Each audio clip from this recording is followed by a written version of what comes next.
Xenion Academy's first years think today is just a normal class until Professor J-Ro rolls out a rare mana measuring device with a crystal orb and says the whole point is to find out if a monster is hiding among them. Argon goes first, and the orb shows quality 4 and quantity 17 already above last year's average. Then Furion steps up and hits quality 6 and quantity 20, making the room gasp. But the sleepy kid Damien wakes up, touches the orb, and shatters everyone's pride with quality 9 and a crazy quantity of 67. Now all eyes swing to Asta. He tries to stay low quietly, but the system flashes 10, then spits an error because the threshold is crossed. Asta forces a rerun and fakes a harmless 3 for quality and 15 for quantity. Well, there's a reason why our MC is hiding his real powers. Not too long ago, Asta, who is a troubleshooter mage for the House Declan, and in his bid to do so, steals a tome. He is tracked down by assassins, but he takes them all out, leaving the last dude so he can torture and get information out of him. Asta holds the hunter down with his magic power, asking him how to use the important tome, but the dude reveals that he doesn't know. Asta starts to realize that Declan himself doesn't know the worth of the tome because if he did, he wouldn't bury it in some rusty basement. However, they still chased him down for it even though Declan himself doesn't seem to know how to use the tome. The hunter suggests that Asta hand over the tome so he can help him beg for mercy with the head of the house. Asta refuses the offer and lets the hunter know that he is going to end him. Suddenly, a portal opens behind him and he feels a terrifying and overwhelming aura emerge from the portal. The aura turns out to be coming from a cool-looking dude holding a cane. Apparently, he is Farron Declan, who is the head of the House Declan. Farron tells Asta that he would like the tome back, and after that, they can have a quick chat. Asta is overwhelmed by the power standing in front of him. He has been a troubleshooter for over 10 years, and half of those years he spent with the Declan house, but this is the first time he will be setting his eyes on the head of the house. House Declan is the top magical family of the Eastern continent, and there are rumors that the head of the house is the strongest mage in its history. Asta can sense how dangerous Farron is, but he decides to play it cool. Asta asks Farron if he is interested in taking someone else's loot, which is a shameless act. Farron laughs when he hears this, but Asta is nervous because he knows what it means for the head of the house himself to be present. Asta is forced to admit to himself that Farron has the most overwhelming aura he has ever seen. Farron lets Asta know that he can easily kill him and take the tome from him, but he wants them to have a chat. Farron tells Asta that he would like him to come back to work for House Declan. He promises him that he would forget all of his sins if he comes back and hands over the tome too. Farron admits that Asta has remarkable talent, and he doesn't want it to go to waste. Farron is impressed with the fact that Asta is from the gray zone, but he has managed to master really effective techniques. Farron sweet-talks his offer, telling Asta that he can really soar high if he allows House Declan to help him. After telling him everything he can gain from coming back to the house, Farron ends it with the most important one, which is returning the tome. Just then, Asta tells Farron that he has agreed to his terms, and Farron heaves a sigh of relief. However, Asta lets Farron know that he has a condition. Just then, Asta demands the most ruthless thing. He tells Farron to hand over the seat of the house to him and he might consider returning the tome. To show how ruthless he is, Asta finishes off the dude he has been holding hostage. This pisses Farron off, and he lets Asta know that he might die because of the path he has chosen. Asta knows that Farron is not wrong, but he still lunges ahead to attack Farron just because he wants to measure the difference in their strength. Farron easily blocks Asta's blue attack with his red shield. Farron then realizes that he needs to teach Asta a lesson for him to realize that they are not on the same level. Standing cool while also aura farming, Farron unleashes a powerful magic blast that sends Asta backwards. Asta almost gets burned by the attack, but he luckily escapes. It finally dawns on him what sort of power the head of the house holds. He can't find a single opening to attack him, and the moment Farron notices that he is lost in thought, he hits him with another attack. Farron then tells him that there is no need to measure their strengths because he is way higher than him. Asta soon finds himself facing a powerful magical attack that he can't evade. He gets smashed, but Farron holds back, and he lets Asta know this. He tells Asta that he is not ready to kill him, but just wants to talk. Asta then asks him what will happen if he finally agrees to return to House Declan. Farron replies that he won't believe him. Asta is glad that Farron knows this, and since they are both clear on things, Asta cooks up another magic attack. Asta tells Farron that he is done being a messenger and dog to anyone. Asta puts his all into the magic attack and is burned bright like lightning. He leaps toward Farron and unleashes the attack while telling Farron that he is not ready to back into the kennel. Even Asta's greatest magic attack fails to penetrate Farron's defense, and Farron finally prepares to show him what power really looks like. Before Asta knows it, he gets hit with a powerful magic attack that sends him thinking about his past. By the time he opens his eyes, Farron is standing on top of him, looking down on him. Farron asks him if he has finally seen what true power looks like. Asta admits that Farron is quite strong, and since Farron wants them to talk, Asta asks him if he is ready to allow him to become a troubleshooter again. Farron then tells Asta that he wants him to be more than a troubleshooter. Apparently, he wants him to be the head of the Bongshin family. Asta is shocked when he hears the offer being presented to him by Farron. Since House Declan is powerful enough to even challenge for the throne, Asta figures out that they want him as the head of the Bongshin family so he can swear fealty to them as one of their vassal houses. Asta finally figures out what Farron's real goal is. He reaches into his storage space and brings out the tome. Farron smiles when he sees this, and he tells Asta that he actually wants him and the tome. Farron is glad that Asta is finally making the right choice, but just as he is about to collect the tome, Asta sets it on fire, leaving Farron shocked. Farron is forced to ask him what he is doing, and Asta tells him that he never had any intentions of giving it to him. Farron assures Asta that he is going to die a very horrible death. Asta then reveals that he didn't become a troubleshooter because of money. Apparently, Asta is pissed that one of his teammates got devoured by Declan's young master using forbidden magic. After the incident happened, Declan covered it up. Farron is shocked to hear this, and he figures out that Asta is coming after them because of revenge. Asta clears the air, saying he only wanted justice for his dead teammates. Asta also tells Farron that he considered his recent streak an act of retirement. Asta then reveals that these are his last words. After he is done speaking, Farron sets him on fire, telling Asta to burn and regret his choices. However, Asta screams at Farron while he burns, telling him that he has nothing to regret. Asta was ready to throw it all away as long as he didn't go back to work for House Declan. As the flames consume him, Asta considers it freedom, and he swears that if he ever gets the chance to be reborn, he will get his revenge properly. Suddenly, Asta feels something strange, as if time had stopped. Asta is totally confused, but for some reason the tome is still active in his hands. Asta sees magic circles appearing all over his body, and this is the last thing he sees before passing out. When Asta opens his eyes, he finds himself in a trashy area, where he is a beggar. He looks around, and it starts to dawn on him that he has somehow returned to the past. He has gone back to when he was a kid in the gray zone. Asta makes his way to a lake where he looks at his reflection to confirm that he is really the one, but a younger version of himself. The fire mark on his chest is still, even though he went back in time. He has no idea how he returned to the past, but he is sure that the tome magic was involved somehow. He also figures out that the tome must really be important for the head of the house to have chased him down for it. However, there is not much information about the tome, so he really doesn't know. Since he has returned to the past and been given another chance, Asta believes that it is time for him to succeed in what he wanted to accomplish. He thinks about his mission and objective, which was also his comrade's mission and objective. Asta and his comrade once had a conversation about why they are in the lower class. His comrade lets him know that their lives would have been so much better if they were educated. They wouldn't have been slaves to the rich piece of trash who are using them. Because of this, Asta planned to retire so he could build a library. Asta wants to build a library where anyone, regardless of money, status, or gender, can freely read books. In fact, he wants to take it up a notch by building a tower. He doesn't necessarily need the tower, but he just wants to build it for the sake of it.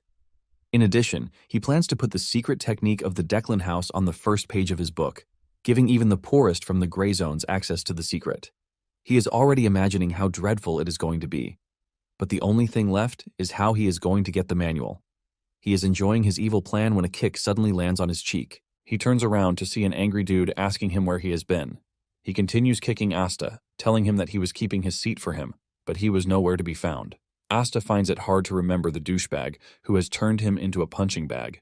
Asta is not ready to allow someone to treat him like trash, and he grabs the dude's leg. He tells the dude that he has hit him 7 times, but he plans to pay him back 70 times. Asta punches the dude in the chest, but his body is weak, and he ends up spraining his wrist. Asta is shocked by this, but while he is still dazed about what happened, he gets punched in the face again. The dude resumes the beating he was handing out to Asta. Asta is moved to tears because of how painful the kicks are. The beating continues until Asta sees an opening, and he pushes the dude into the lake. Before the dude can get back on his feet, Asta makes a run for it. The dude gets out of the water and asks him why he is running away. Asta simply replies that he is not running but making a tactical retreat. He assures the dude that he is going to remember his face. He promises to keep to heart all the hits that he landed on him. Since he was a veteran troubleshooter and the word quit is not in his vocabulary, he will get his revenge. He hides in an alley where he stares at his sprained wrist. He cannot believe how weak his body is because it broke just from throwing a punch. Asta decides to let go of his dream in the meantime and focus on training his weak and trashy body. Suddenly, a kid with a red eye shows up asking Asta if he is hungry. Asta is shocked by this as he asks the boy if he knows him. The boy simply replies that he has no idea who he is. Asta can say that much since the kid looks like a noble's kid. He assumes that he must have fallen from grace during a power struggle. Asta classifies the dude as a walking pretty little bomb. The dude then introduces himself as Damien. Asta is surprised as to why a creepy kid is staring at him and telling him things. He is forced to ask him if he is mentally stable. Damien continues by saying he doesn't have a mom, and Asta completes it by saying he doesn't have a dad, since they are in a competition of who is the best orphan. Asta suggests that they go their separate ways because he clearly doesn't want to get himself involved with a ticking time bomb like Damien. Moments later, Damien remains standing, and Asta is already creeped out. He is forced to ask Damien if he is leaving or not. Shockingly, Damien tells him that he is going with him. Something in Asta's head tells him to smack the kid. Maybe this will help him return to his senses. However, he simply tells Damien to get away from him. Just then, Damien touches his head because of the injury on it. Damien assures him that he can heal him.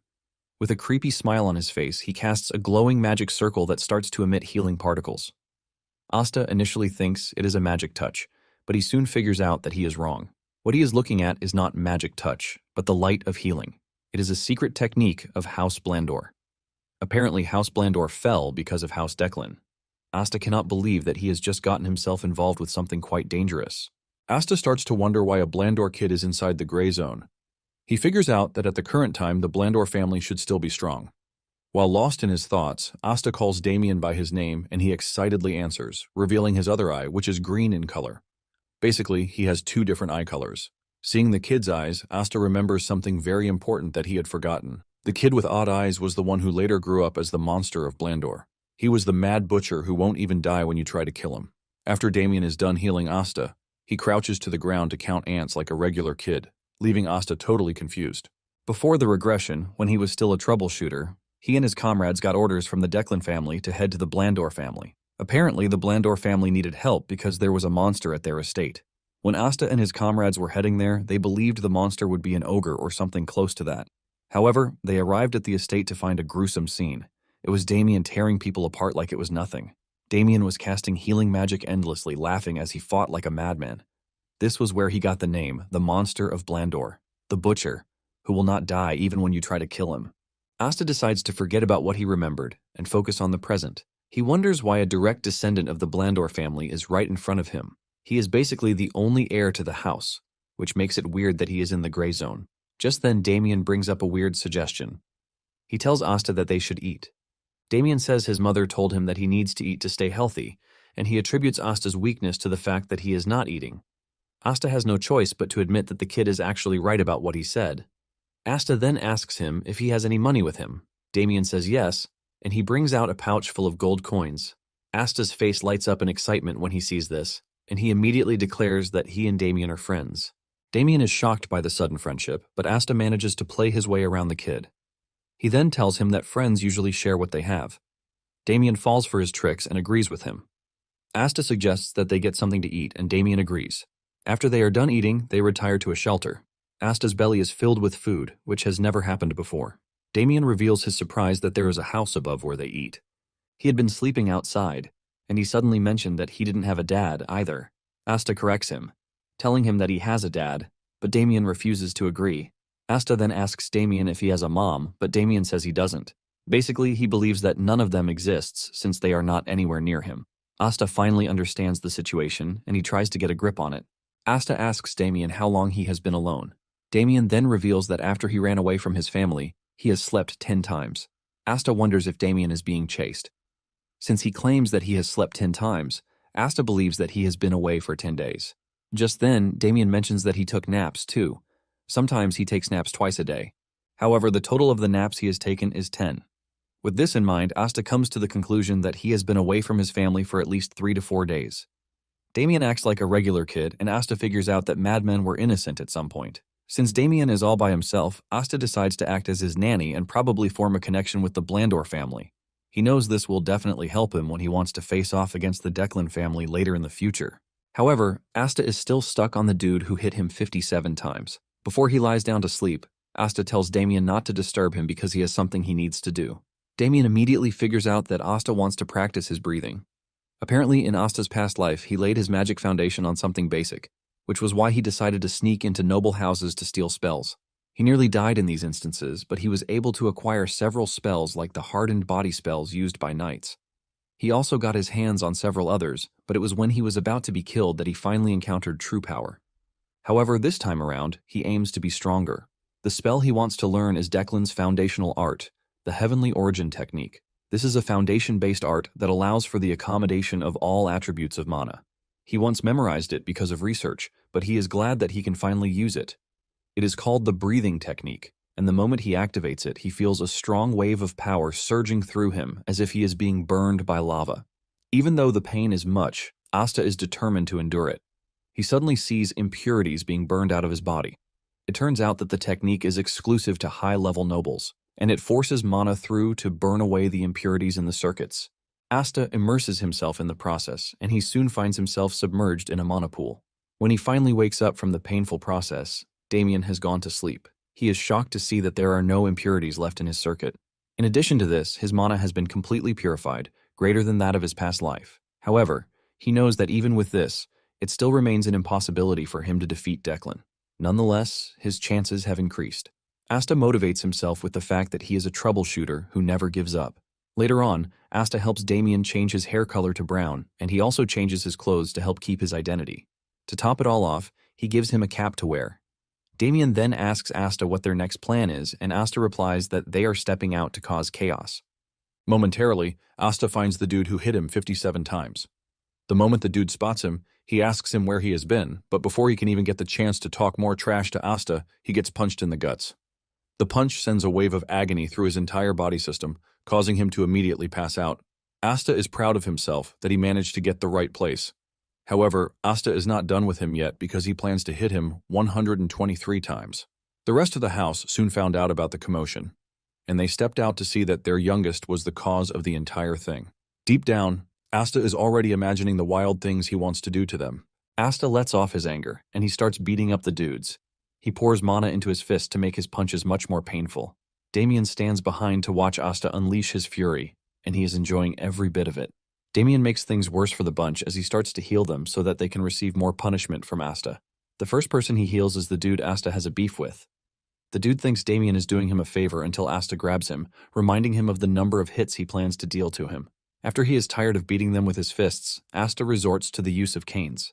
He flogs the main dude so hard that his butt starts to ooze off severe heat, but he is still not done with him. He calls on Damien to heal him so he can repeat the process again. To the victim, he is not seeing kids but a bunch of devilish maniacs who are after his precious life. When Asta had had his fill throughout the entire day, he finally decided to stop. To add icing to the cake, he thanks his victims for their help. He has used them as his punching bags, and he feels very fulfilled. He has managed to complete over 100 hits per person, which makes it over 1,000, and he is proud of himself. The leader of the victims politely asks Asta if they can leave, and he says yes. The dude then reminds Asta that he is at his house, subtly telling Asta that he should be the one to get lost. Asta figures this out and stares at him with such a scary aura that it forces the dude and his comrades to retreat into a corner. Just then, Asta gets the sense that someone is approaching them. He can see that the said person is skilled, just like a troubleshooter. This is when it dawns on him that the person might be after Damien. Asta is surprised that they were able to find him, even though he was being careful. Asta realizes that he is in a bad position, but he is not about to sit around and wait to be attacked. Since he was a troubleshooter in his past life, he was forced to face difficult situations, and this is one of them. He gathers all the mana he can and compresses it multiple times. With this, he creates a mana bullet, and he aims it directly at the person charging toward them. He fires the shot, but the dude suddenly makes a knee slide, dodging it before screaming out Damien's name while calling him master.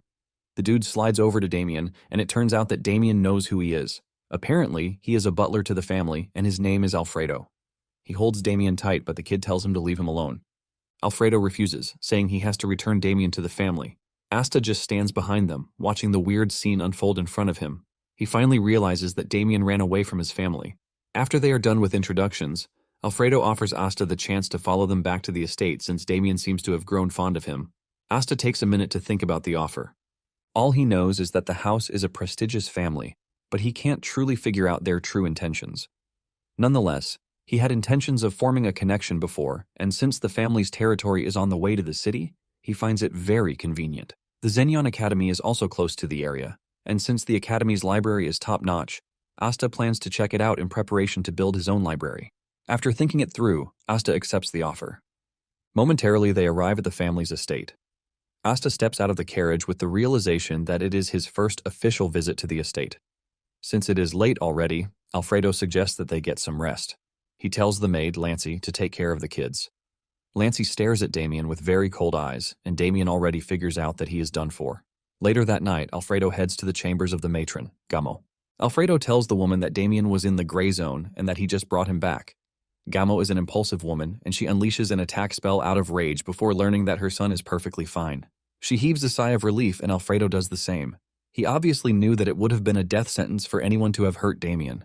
Apparently, Gamo was once called the Blood Witch, and her fury is practically unstoppable. Gamo then commends Alfredo for his hard work.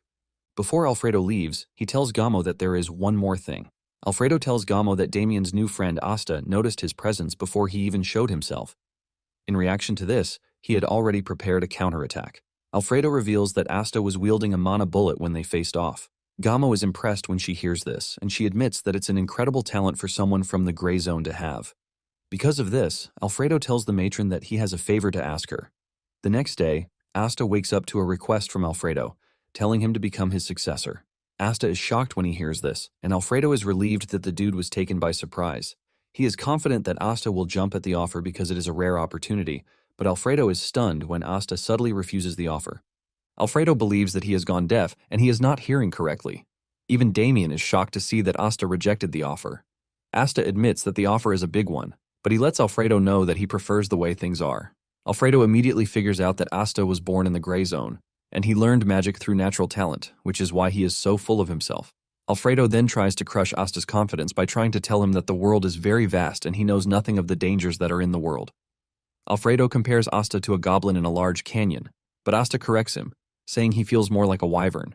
Alfredo is shocked to hear this, and he decides to show Asta what he means. Alfredo then takes Asta to the butler training house, where the trainees are having their session. Alfredo is proud to show Asta such a grand spectacle. He tells Asta that the kids are all his age, and they have been recognized as the talent of House Blandor. Asta stares at the kids and admits that they have undergone precise training that doesn't make them seem like kids. However, he is still not impressed with what he is seeing. Asta tells Alfredo that he can feel their aura, and Alfredo is glad to hear this. He then asks him again if he is ready to accept his proposal because he will get to shine like the kids in front of him. However, Asta refuses the offer again, telling Alfredo that he hates the light. Just then, one of the kids, Winster, raises his hand. Winster tells Alfredo that he has a suggestion. Winster believes that Asta is talentless, which is why he rejected Alfredo's offer. In addition to this, he believes that Asta can't truly grasp how great they are, and he wants to show him. He is basically asking for a duel against Asta, and Alfredo can feel the cockiness in Winster, but he allows it. He asks Asta if he is up for the duel. Asta understands why the dude would want a duel because all the trainees already see him as their rival. He knows that they most likely see him as a lucky dude who just rolled out from nowhere, and he is already getting the offer to become the successor to the chief butler. Asta accepts the duel but asks Alfredo if he can choose his opponent. Alfredo tells him to go ahead. Asta then points to Winster, but he doesn't stop there as he points to 4 other trainees. Everyone is shocked when Asta reveals that he wants a 5v1. Winster cannot believe his eyes, and Asta lets him know that he is free to back off if he is scared. Alfredo laughs when he sees this, and he figures out that Asta has the charge that his successor should have. Alfredo then asks Asta if he is ready to take responsibility for his words, and he says yes. Alfredo tells Asta that he will give him a gift if he lasts 1 minute in the duel, but if he doesn't, he will have no choice but to become his successor. Asta can feel the desperation in Alfredo's voice, but he is not scared of the challenge. Once they are in agreement, Alfredo tells them to step into the ring. The trainee instructor is forced to ask Alfredo if the entire thing is not dangerous. Alfredo admits that it is dangerous, but he needs to teach Asta to stop being arrogant. The instructor is scared because he doesn't want to cause harm to Damien's guest. He walks over to where Damien is and tells him that his friend is in danger. The instructor wants Damien to stop the duel, but to his surprise, Damien is hyped up for the fight. He even wants to join in, but Lancy tells him that Gama will scold him if he gets involved. Alfredo then tells the instructor to start the match and stop wasting time. The instructor comes to the conclusion that he has no choice since he has tried his best to stop the duel. Lancy notices the instructor's mood and she leaves the room. Before leaving, she tells Damien not to get involved. Damien smiles, assuring the lady that he won't. The instructor walks up to the kids to explain the rules. He tells them that it is going to be a free-for-all match. He tells them that the duel will only end when one side surrenders.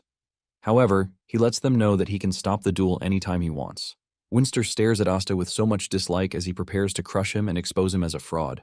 Just then, the instructor starts the match, and Asta doesn't waste time before landing a mana-imbued punch in Winster's guts. This sends him back in pain as he coughs up liquid. Before Winster knows it, Asta has taken down the rest of the trainees. They are all rolling on the ground in severe pain, but Winster is the only one still standing. Asta stares at him like a villain, and he tells him that he is prepared to give him some of the best experiences he can. Asta says this while rolling mana bullets in his hands. He tells Winster that the first lesson he has for him is to never underestimate the little guy. Winster is already crapping his pants when he realizes that Asta is casually wielding mana bullets. Winster knows what it means to conjure a mana bullet. Asta continues with his lesson, and he tells him that the second one is to stop judging people easily. Asta says this while hitting Winster and his comrades with mana bullets. They all scream in pain as the bullets cause them intense pain. And for the third lesson, Asta tells Winster that the world is vast and bitter. Asta moves closer to Winster and finishes him off with a punch.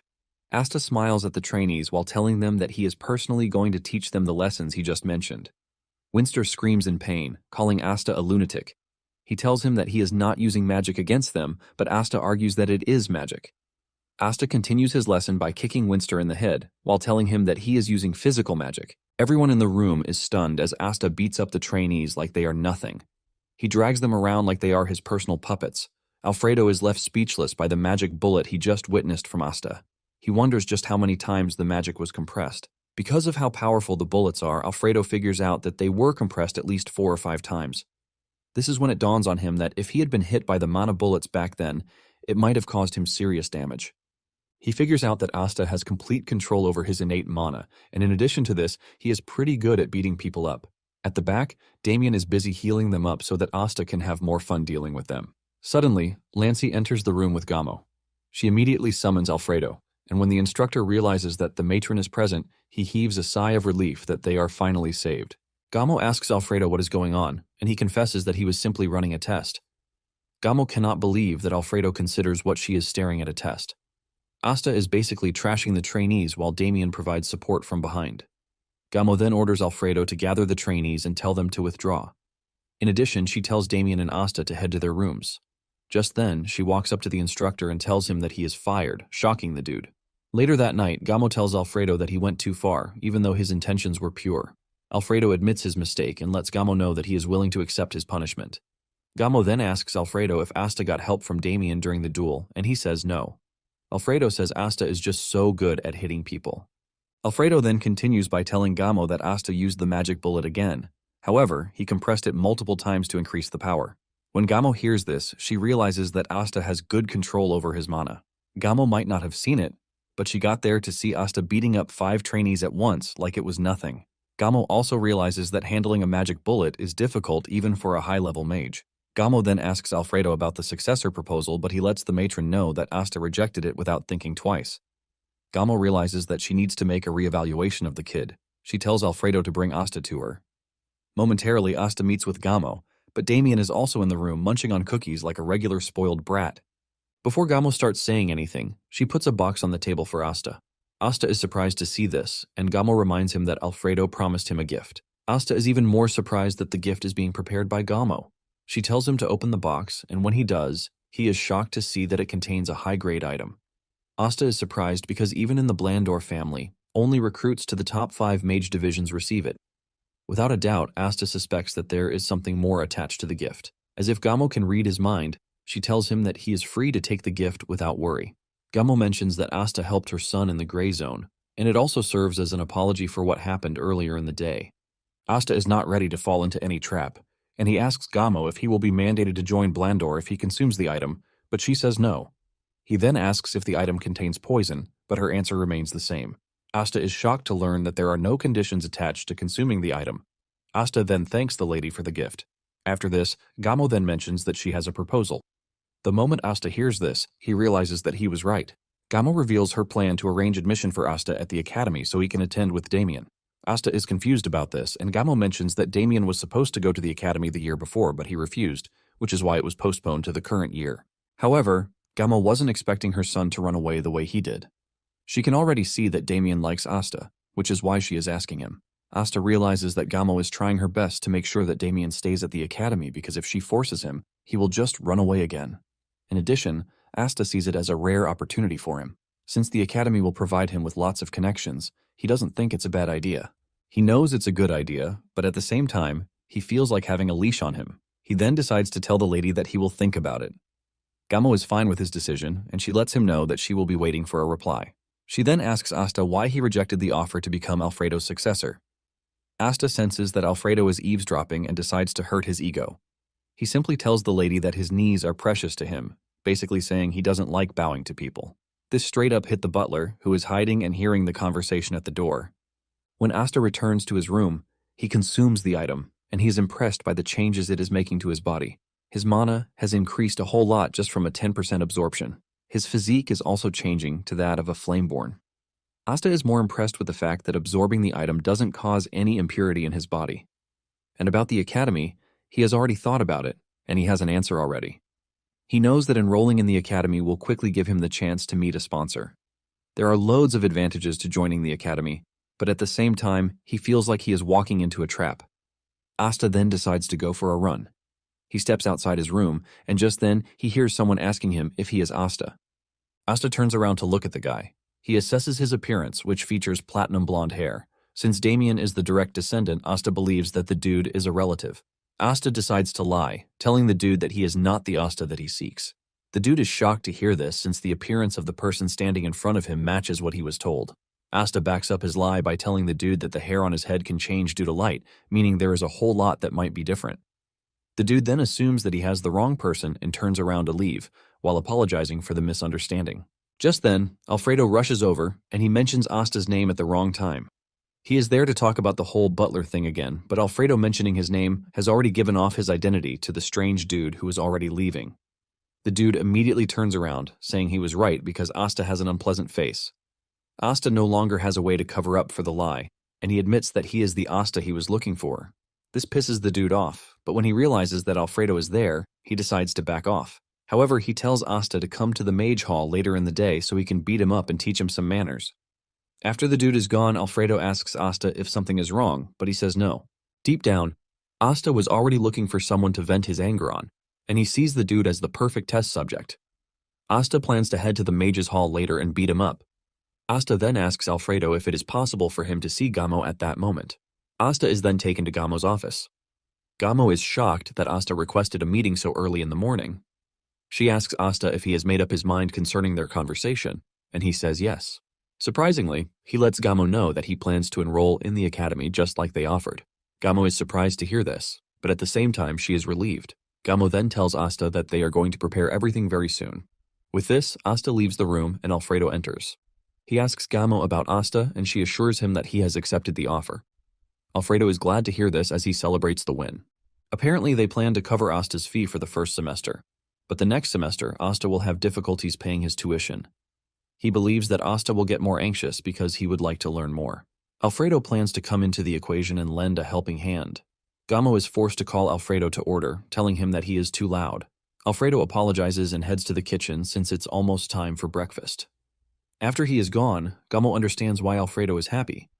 He knows he has finally gotten a chance to make Asta his successor, but at the same time, Gamo thinks it's a sloppy plan. However, Alfredo seems to be very confident in the plan because the former head butler used the same trick on him. Asta then decides to head to the Mage Hall, where the jerk from earlier told him to come. Asta opens the door to see a mage with his face covered under the hood, asking him why he has come. Since Asta doesn't know the name of the brat from before, he starts to stutter.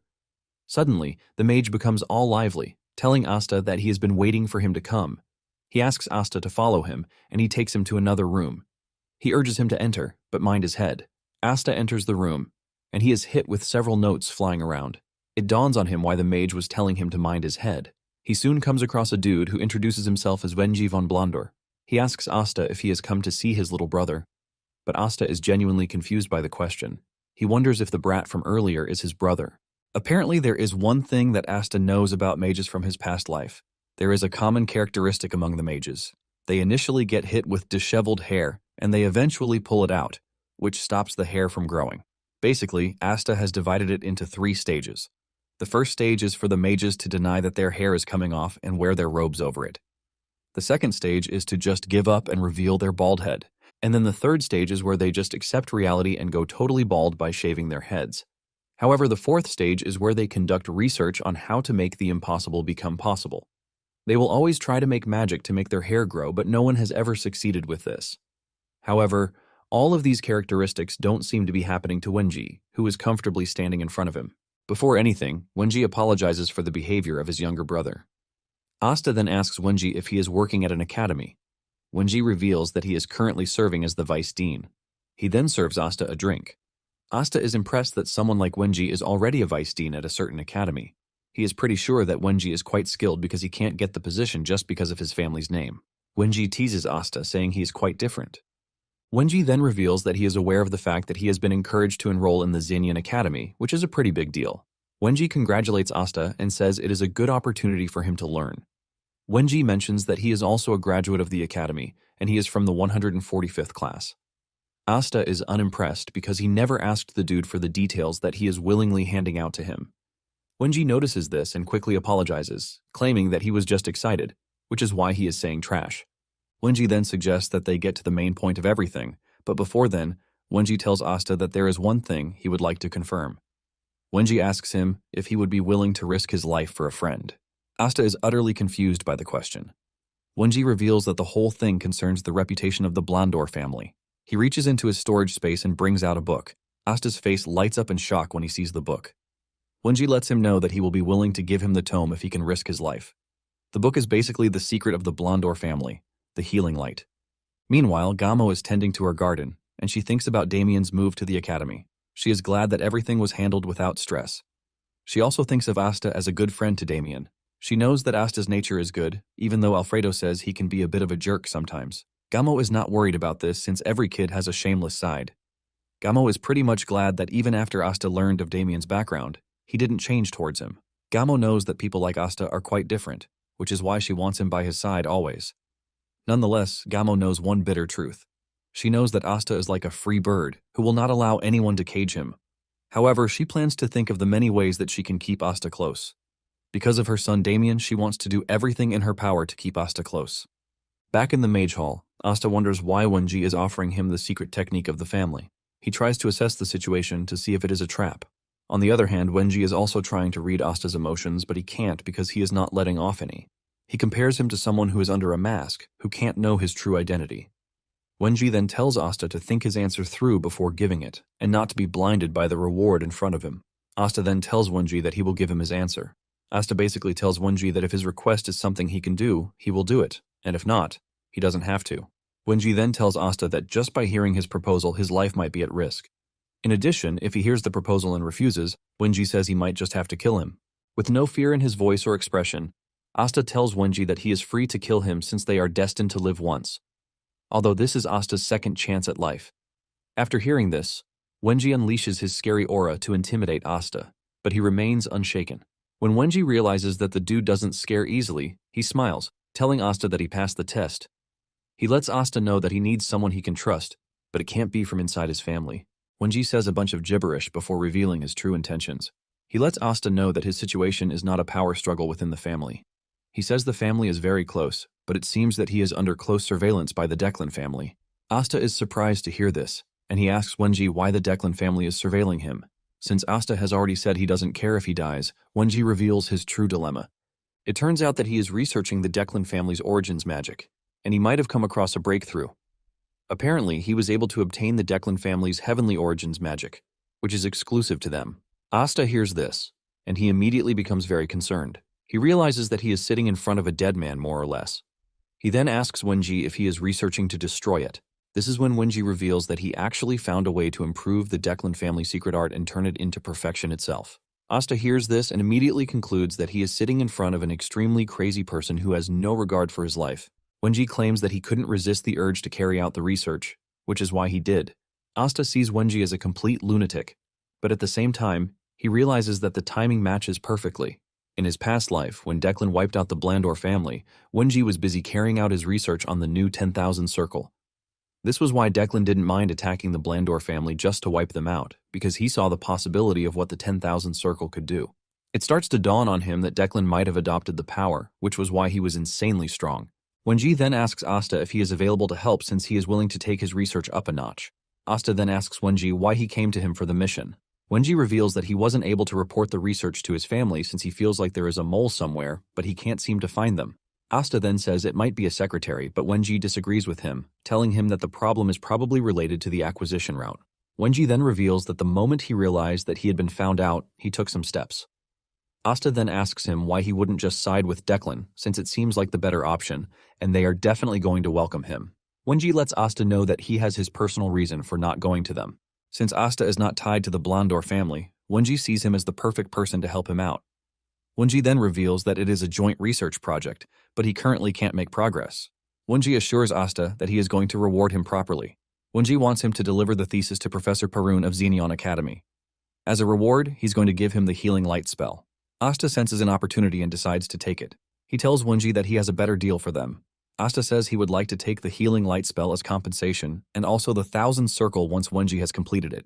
Asta is riding on the double or nothing boat. When Wenji hears this, he admits that Asta is truly a shameless jerk. Since the mission is critical, Wenji has no choice but to say yes. He assures Asta that he will give him the spell once he completes it. However, Wenji lets Asta know that he has one condition too. He would like Asta to help him out before he completes the entire thing, and Asta assures him that he has no problem doing that. While collecting the thesis from Wenji, Asta teases him that he doesn't know how to read, but he switches it up, letting Wenji know that he is only messing with him. Asta then asks Wenji if Professor Perun is someone he can trust. Wenji reveals that he and Perun were schoolmates from the academy, and they have always been rivals. They always try to best each other in everything, but the rivalry ended when Wenji returned to the family. Asta cannot believe that he is going to meet another lunatic like Wenji in the academy. When Asta gets to his room, he receives a bunch of books from Wenji. He also adds a letter to it. In the letter, he lets Asta know the order in which he will study the books to properly help him cultivate his knowledge. Without wasting time, Asta starts to organize the books, and he admits that Wenji is a genius. Asta then starts to write down his list of book sponsors, and on top of the list is Wenji. Asta plans to put the healing light book in the tower when he finally builds. This will give everyone the chance to read it, but he knows that he has to discuss this with Damien later on. He plans to use the friend's privilege to get Damien to do it. Asta is already proud of what he wants to build as he aims to get people to learn magic. He considers his meeting with Wenji a very crucial one. On the other hand, Wenji is also glad that he met Asta as he seems like a useful person, whom he has gained interest in. In addition to this, he is impressed with the fact that Asta was not scared of death. It was only a threat, but the fact that Asta showed no sign of fear made him more interested in him. Wenji can clearly see that Asta's eyes were those of someone who doesn't fear death. Wenji is glad that he found someone useful and not the usual pigs he has been working with. Wenji can also sense that Asta is hiding a lot of things, but he considers this a good thing. He basically sees Asta as someone who shares the same dream as him. Soon afterward, Asta prepares himself for the academy. He packs his things and puts on the academy uniform. Lancey comes to his room to pick him. She tells him that he will have to go through a simple document registration when he arrives at the academy. Lancey then reveals that he and Damien will be exempted from the entrance examination. Lancey compliments his fit and lets him know that it suits him well. Asta acts like a true gentleman and thanks the lady for the compliment. Asta thinks about the exemption that he and Damien got and realizes that it is a thing for the prestigious families. It is referred to as special admission, and Asta is glad that he got it too. Asta arrives at the carriage to see Damien and his mother waiting for him. The lady tells the boys to stay safe at the academy, and Asta acknowledges this. Gamo also lets Asta know that she is praying for him to achieve the results that he desires. Asta smiles, thanking the woman for this. Deep down, Asta is aiming to achieve his results without doubt, since the academy provides a load of opportunities, and Asta is looking to grab everything. He is also looking forward to meeting his beloved classmates.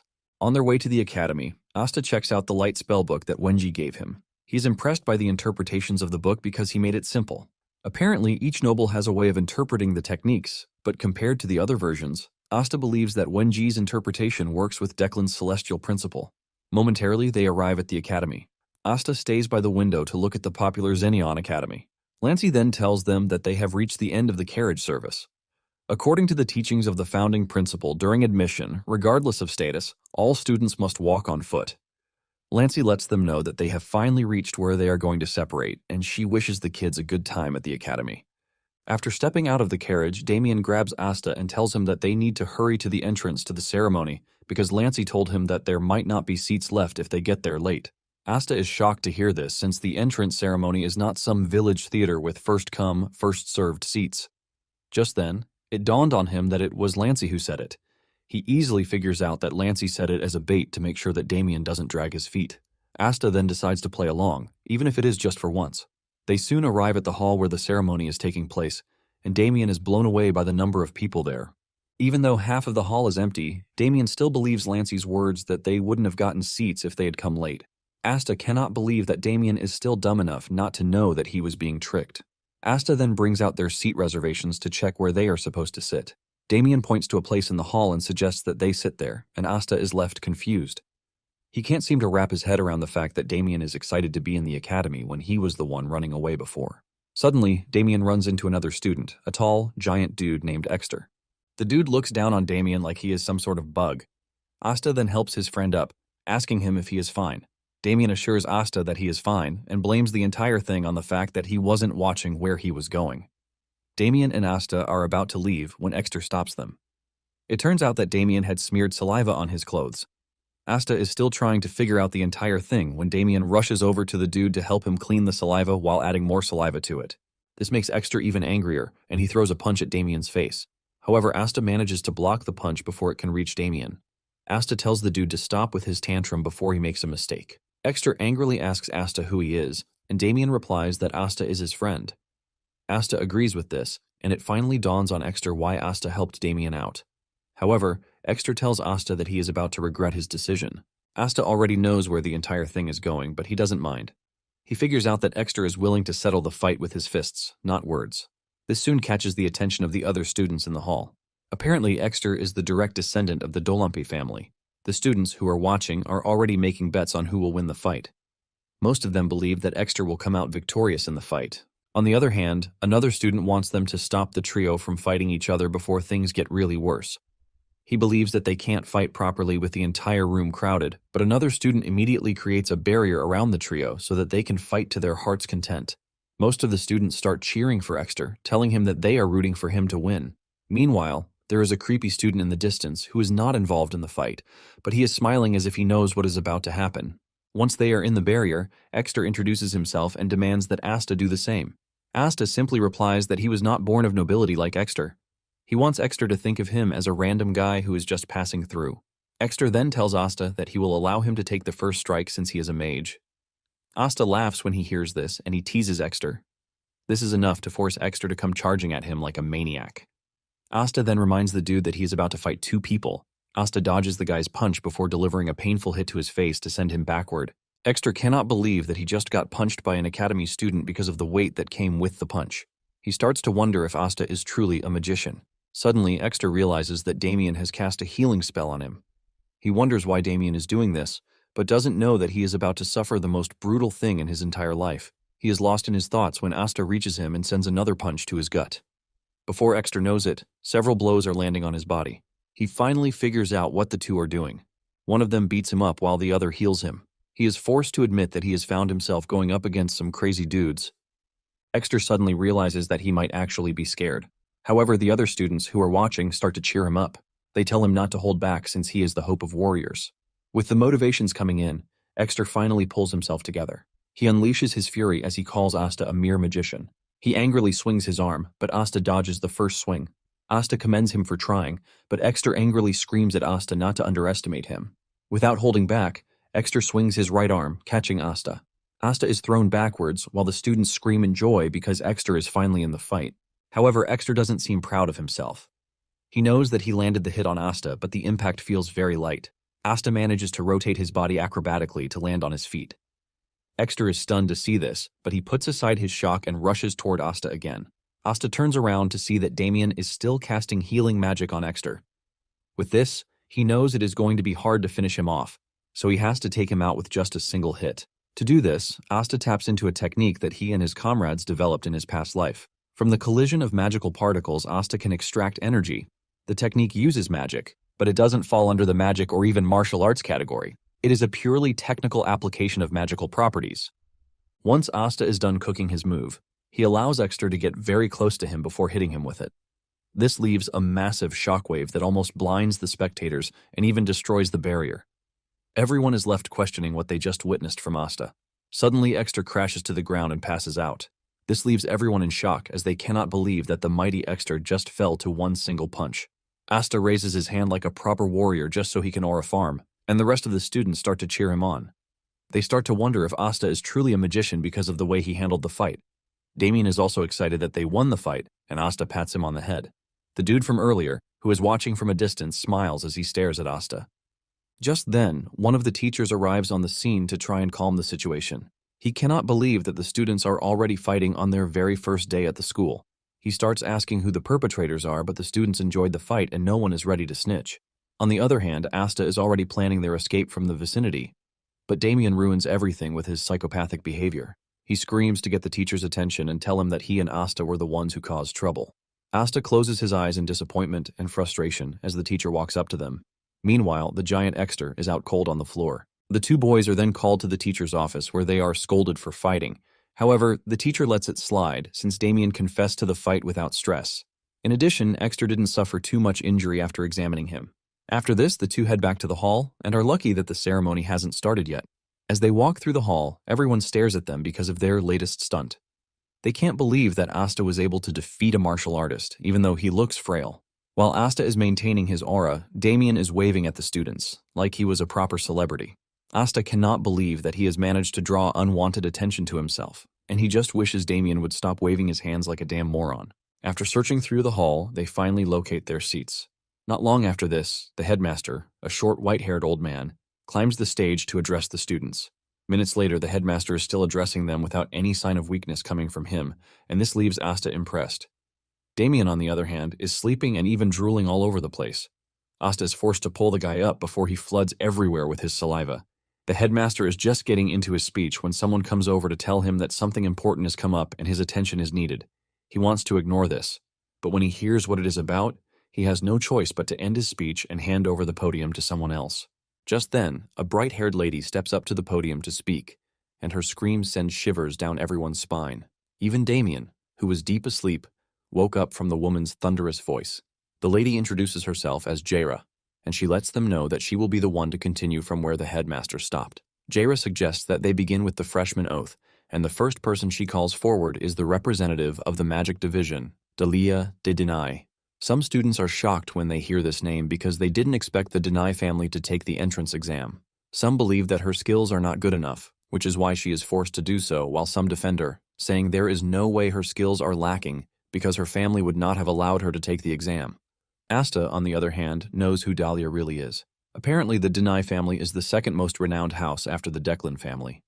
Dahlia grew up to become the future representative mage of the ever second-ranked Denai. Asta admits that she was quite capable because he got some help from her.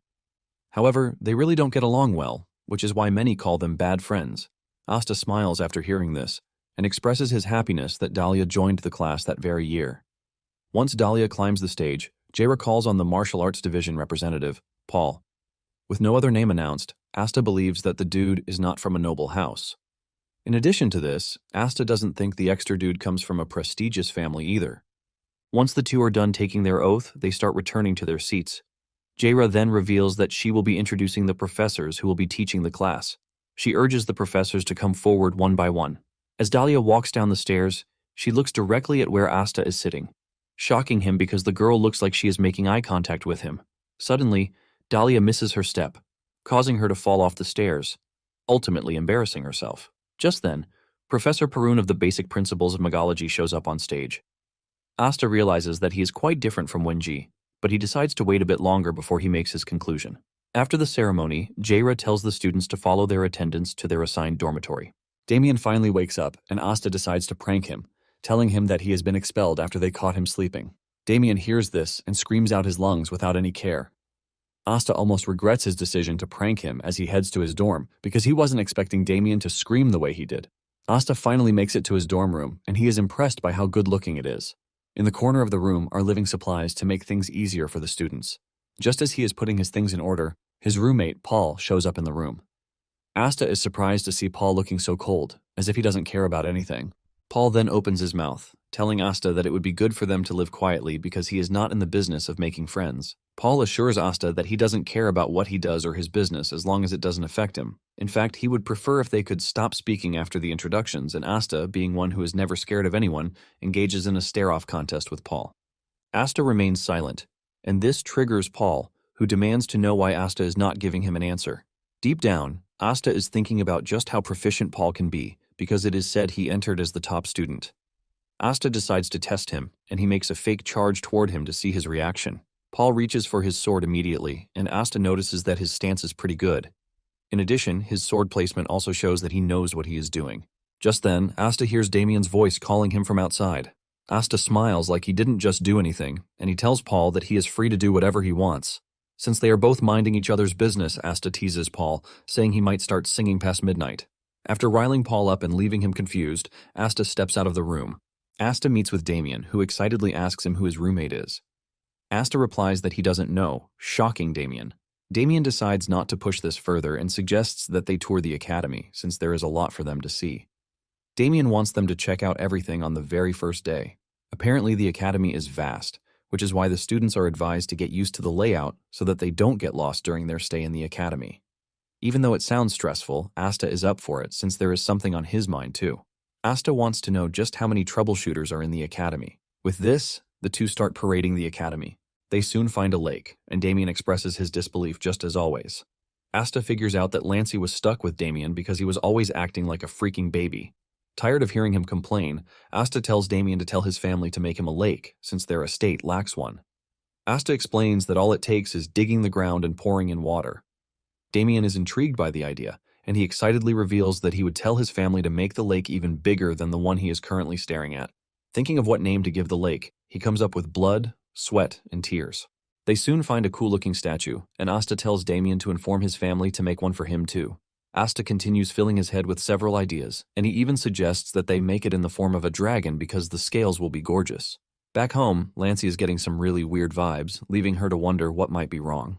After walking for quite some time, Asta suggests that they head back to the dorms, and Damien agrees. While they were sightseeing, Asta counted 7 troubleshooters. He decides to factor in the troubleshooters that he hasn't identified to make everything 10 in total. With his calculations, he figures out that Perun's laboratory is in the second magic hall. He quickly puts 2 and 2 together to figure out that the troubleshooters are after Perun. Since Declan already figured out that Wenji has allies, they would have started suspecting Perun, since he is in the area. Asta was wondering why they were not following Perun, but realized that they had made their move just on time. Asta decides to take matters into his hands to know to what extent the troubleshooters know. Asta puts himself in the perfect position to hear 2 troubleshooters speaking. Troubleshooter 1 tells 2 that the headquarters has issued an emergency directive, and they are to gather at the target's nest. Troubleshooter 2 asks if their target is the main or the sub, and 1 tells him that they are going after the sub. They plan to deliver their objective to the sub-target by midnight. Troubleshooter 2 figures out that since Wenji has made his move, Perun is their target. However, the troubleshooter is worried about the school professors, saying they are not a match for them. Troubleshooter then explains that Declan himself won't be coming, but before he starts shitting himself, he lets 2 know that the fire demon, Callahan, will be joining them. This shocks 2 because Callahan is the vice leader of Declan's Mage Corps, the Red Jewel. This basically means that their operation is covered, and this tells them that Declan is ready to do anything for the mission. At the same time, it means the troubleshooters are at risk because they would sacrifice just to make sure that the mission succeeds. Even though the 2 are worried, they have no choice but to do their job. The 2 move away from their position to join the rest of the team, just to make sure that they have the numbers in case they need. Unknown to them, Asta heard everything they talked about, and he is surprised that Callahan of all people is also coming on the mission. Asta remembers that Callahan is not a small fry that should be taken lightly because back when he was still a troubleshooter, Callahan was already in his prime. After the Declan family staked their survival on a battle against the Blandor family, Callahan remained loyal to the crumbling house, which shows his level of devotion. Though he is currently dangerous, he entered his prime after the war with the Blandor family. He basically carved his name into history as a war mage, using his deadly fire that is pretty unstoppable. Since Callahan will be coming, Asta figures out that it is important that he captures him. He remembers that Callahan's magic is one of Declan's flame arts. Even though the risks are pretty high, Asta believes that the reward outweighs the risk. Asta is pleased with how things are going his way. However, something important remains, and this is the fact that the thesis that they are all looking for is with him, not Perun. Since the troubleshooters are still going after Perun, he starts to wonder if the thesis he has is fake. This also tells him that the thesis being delivered that very day is nothing but fake. Later on, in the dorm, Paul dresses up, and it turns out that he is one of the troubleshooters. He thinks Asta is sleeping, but unknown to him, the Asta he is looking at is nothing but a dummy. Perun is in his study when he senses the presence of the troubleshooters because they encroached on his territory. He wonders why the troubleshooters are so bold to enter the academy. Just then, it dawns on him that the troubleshooter approaching him is a mercenary, and surprisingly, it is Paul. He is able to easily recognize him through his aura, and he gives him a piece of advice, telling him to refine his ether's traits next time. That is, if there will be a next time for him. Paul then passes an envelope to him, and Perun finally figures out that it was Wenji. He wonders what sort of trick Wenji is playing, the different types of tricks that he is currently employing. Suddenly, the door explodes, and Callahan strolls into the office, leaving fear on Paul's face while Perun remains calm. Callahan can see that Paul is terrified of him, and this simply means that he is aware of what he can do. Callahan then turns to Perun, asking him if he has heard of him too, but Perun coldly says no. Perun finally gets off his chair, telling Callahan to get to the point. This pisses Callahan off, but before he loses his cool, he admits that this is the first time he has been treated badly. Callahan decides to lay out his terms, and the first thing he says is that he wants Paul dead. He then turns to Perun, saying he would basically leave him with one arm and one eye. Callahan shoots a fireball at Perun, but he blocks with a counter ice power. This leaves a huge wave of explosion that rocks the building. Perun then turns to Paul, telling him that he is responsible for his own life because he is basically seeing him as a mercenary, not a student at the moment. Paul has no issue doing this, and he whips out his sword to defend himself. Perun figures out that the Declan troubleshooters must have cast a blackout spell, which is why no alarm is going off, which means Perun is basically stuck with Paul. Callahan spots the envelope on the table, making it known that it is exactly what he came for, since it was sent to Perun by the Trash Blandor family. Since Perun will not be handing over the envelope, Callahan decides to let it all out. He unleashes a powerful flame spell that leaves the ground shaking, but Perun keeps his calm to make sure his ice powers are active to counter whatever Callahan throws at him. Just then, the other troubleshooters start to move in, and Perun finally decides to get serious by unleashing a devastating strike that almost crumbles the building. Meanwhile, Asta is watching from afar, and he realizes that things are getting pretty serious. Excited to see some action after a while, Asta puts on his mask, saying he is not Asta at the moment, but Troubleshooter 1. Asta clenches his fist to pray to the moon and asks it to grant him the strength to be a good troubleshooter that day, even though he has not been the most righteous. After his prayer, he leaps toward the battlefield where the affected building is already caving in. Callahan, on the other hand, is having a blast inside the building. He is surprised that, with everything he has done, Paul is still alive, and he commends him for this. Deep down, Paul knows that he would have been dead meat if he weren't wearing the protective talisman that Wenji gave him. He didn't even know it was a protective talisman, and he considers himself lucky for having it on. Perun speaks to Paul in a very cold tone, telling him to get out of the way, as he unleashes a powerful ice blast to rival Callahan's fire blast. Perun then pats Paul on the shoulder, saying he has done well so far, which means he can actually trust him. Perun then displays one of his powerful traits by infusing Paul's sword with ether, shocking Paul. Perun asks him if he can continue blocking incoming attacks, and Paul says yes, as long as he needs him to.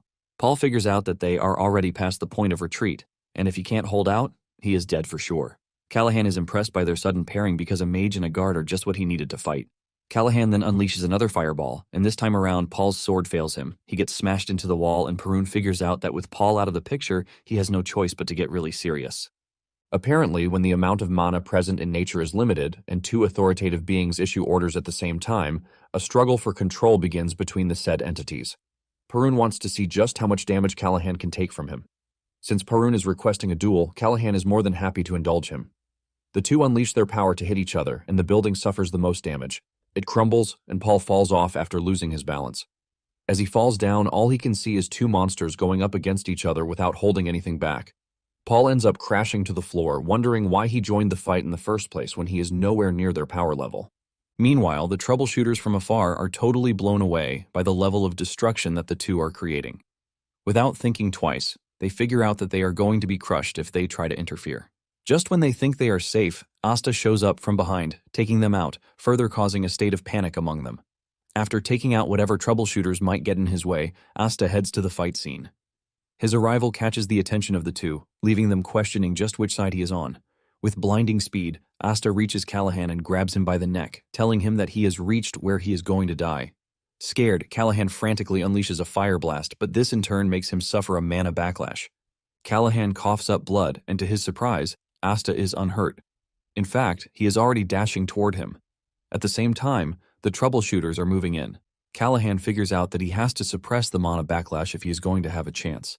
Callahan whips out a potion and consumes it, while wondering where on earth someone as strong as Asta popped out from. The troubleshooters try taking Asta down, but he easily blocks their attack while sending them off with a counterattack. Callahan sees this, and he is stunned. Before he knows it, he realizes that he is actually getting impressed because Asta is moving with so much precision and extreme efficiency. Even though he is impressed, Callahan is already pissed, and he declares that he is going to kill Asta. He angrily creates a bunch of magic circles so he can unleash an even more powerful fire blast from them. The firepower is so much that Callahan fries his own people with it, leaving Asta totally blown away. With the thick smoke that follows his last attack, Callahan wonders if he managed to catch Asta. He knows some of his allies suffered from the attack, but he really doesn't care.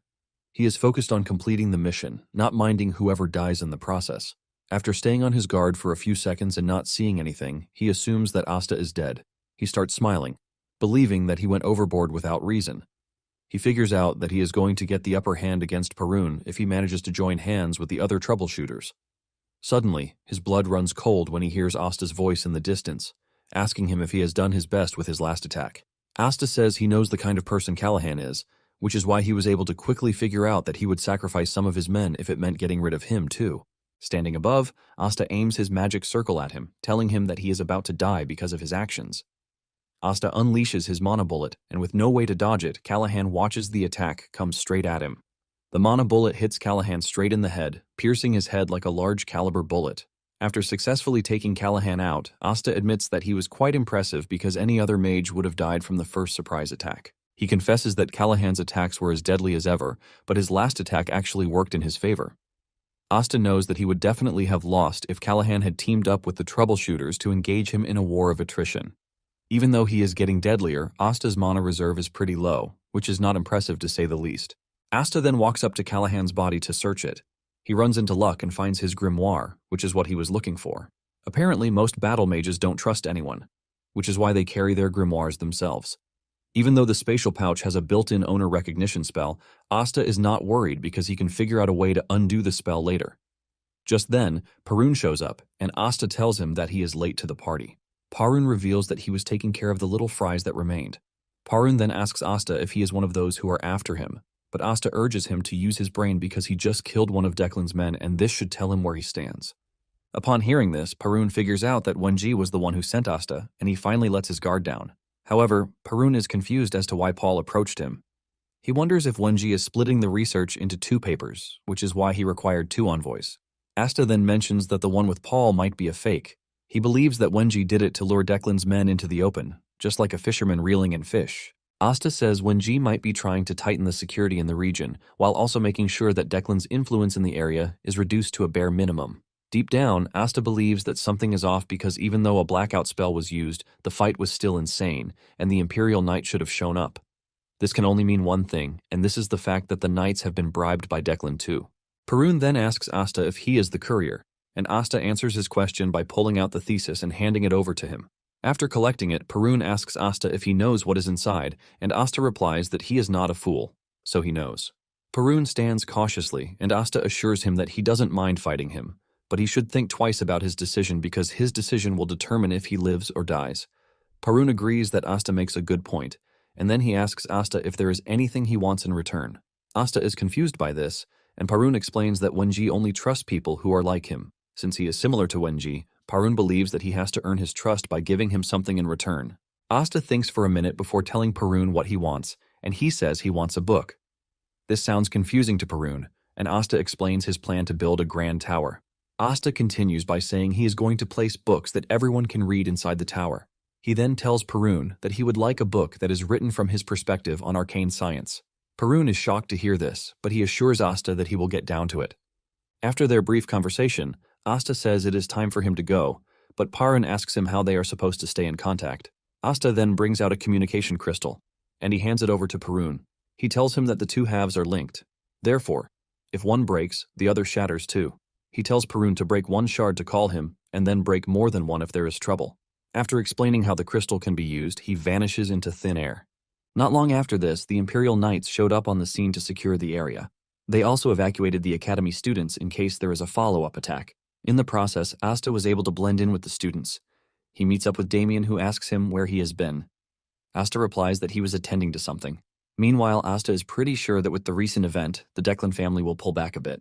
While Damien is trying to get him to talk, Asta keeps wondering why his sigil reacted during the battle.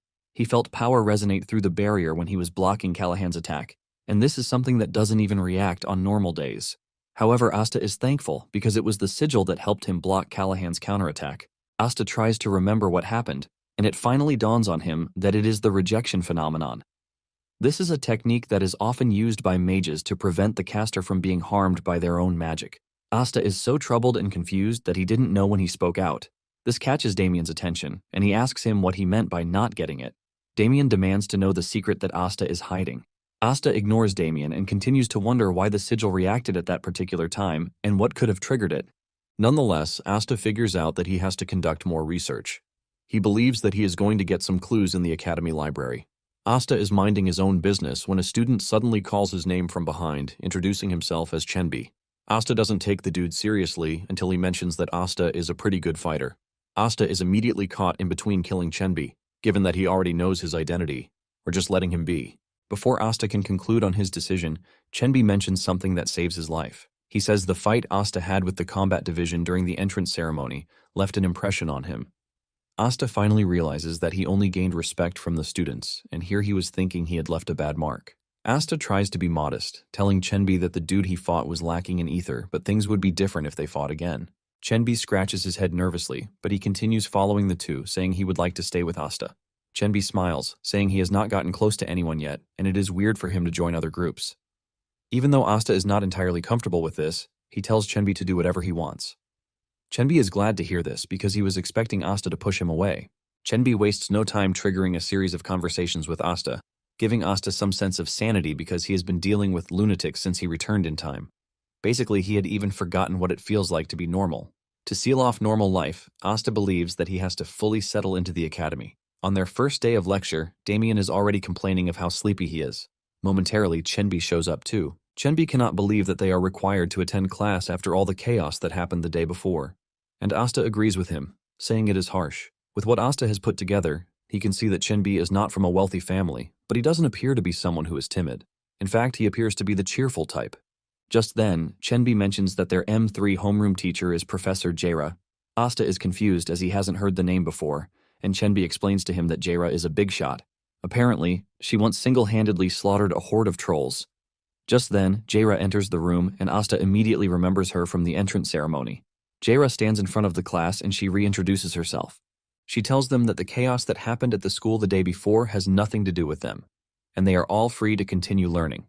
Jaira tells the students that before anything else, they are going to be undergoing a mana assessment test. This test evaluates both the quantity and quality of their mana. Jaira then asks them which they think is the most important. One of the students, a girl named Argan, raises her hand to answer the question. She says there is no definite answer to the question because if one already possesses a certain level of mana, she believes that mana matters more. Jaira then demands to know her reason for the answer she went with. She gives an instance, saying that when facing a mage of equal power, the one with superior mana quality would naturally get the advantage. When Asta hears this, he figures out that the girl is basically talking about the textbook answer. With the experience that Asta has, he knows the quality of mana affects the accuracy, stability, and power of spells. Basically, having a ton of mana is useless if the mage can't hit their target. Jaira appears to be totally disappointed in the answer she got, and it is written all over her face. She then demands to know Argan's family, and she answers that she is from the Baron Pelham's household. Jaira looks absolutely disgusted, saying she already thought the same thing. This leaves Argan shattered with tears in her eyes. Jaira then throws the question to the class again, but no one is ready to suffer the same fate as Argan. Suddenly she points to a student, Ipel, startling him. He nervously stands up, and since he doesn't know the answer, he just goes with mana quantity being the most important. Ipel says there is a chance that in large-scale battles, total mana would have a bigger impact. Asta agrees with him to some extent, saying there are instances where quantity can outweigh quality. Basically, the two are vital, but it depends on the variable on which they are operating. Just as Argan, Jaira is disappointed in the answer that she got, and she gives Ipel the same treatment that Argan got. Jaira is not ready to give up until he gets a suitable answer, and she continues calling on the students one after the other. The class is already mumbling about how annoying she is because she is stressing them out on the first day of school. On the other hand, Asta is already thinking of what answer would pass Jaira's question. Just then, Jaira mentions that she has already heard everything that needed to be said, and she admits that they were all close to the answer. In fact, there was no correct answer from the start, and she wasn't looking for a correct answer. Jaira then asks them if the answer they gave her was truly from their hearts or if they were just trying to say what she likes to hear. Jaira reminds them that a mage is not allowed to lose their conviction, no matter when or where. In addition, they must not be swayed by temptation, and they must have the strength to uphold their will to the end. She then asks them that with the answer that they gave her, if they can call their mindset that of a true mage. Jaira tells them the most important thing, saying they have to become true mages. With this message passed across, Jaira urges them to keep the message close to their hearts. In the end, Asta realizes that he was right, and he concludes that the lady has a really weird way of teaching. Once it is time for the mana measurement test, the first person she calls is Argan. Jaira shocks her when she says she is going to be the class representative. Jaira admits that her earlier answer was impressive, and since she is the rep, she will be the one to record the measurement. Asta is shocked to see this, and he figures out how Jaira teaches her students. Staying true to himself, Asta was totally impressed. The students are surprised to see the equipment, which is said to be really hard to come by. Jaira knows that most of them haven't seen one before, and she smiles evilly, saying it is time to know their mana levels. The entire purpose of the test is to find out if there is a monster among them. Jaira explains that it is pretty simple to use the device. To show the entire class how it works, she tells Argan to place her hand on the crystal orb and channel her mana into it. Argan walks up to the ball and does as told, and the device lights up really brightly. This blows her mind, and Jaira points to the main indicator out of all the indicators that are present there. She says the quality of mana ranges from 1 to 10, and Argan's level is 4, which makes her an impressive young lady. Apparently, last year's freshman averaged 3 on the indicator. Argan blushes hard when she hears this, and she thanks Jaira for the compliment. After this, Jaira says the next thing to measure is the amount of mana, and she is required to just pour her mana into the device. For her mana quantity, she stops at 17. Surprisingly, Jaira says this is also an impressive score because the last freshman stopped at 15. Jaira commends her, saying she appears to be a hardworking lady with the crazy score that she has seen. This immediately sets the standard for the rest of the students, who start to pray that they get something good too. Asta, on the other hand, can already see that Argan will grow to become decent. Jaira soon takes her leave because she has something she needs to attend to, but she tells her assistant professor to continue with the measurement. The students start stepping out one by one to check out their potential. With the measurement, they all know where they are lacking and where they need to improve. Just then, Chenbi walks up to Asta, urging him to stand up so that they can measure their mana level. Asta agrees to this, but Damien is busy sleeping like a sheep again. Suddenly, a student named Furion steps up to measure her mana level, and her score blows everyone's mind. Furion reaches level 6 for quality, while her quantity reaches 20. Asta is surprised that Furion is from the same house as Dahlia, but they have different hair colors, which means that she is from a branch family. The assistant also understands why her scores are impressive because she is from a prestigious family. However, he lets her know that there is still a bit of work to do. Moments later, Damien finally wakes up from his sleep, totally confused about what is happening. Asta initially tells him to go back to sleep, but he changes his mind and tells him that they are undergoing the mana measurement. Damien seems uninterested and asks why they are conducting the experiment in the first place.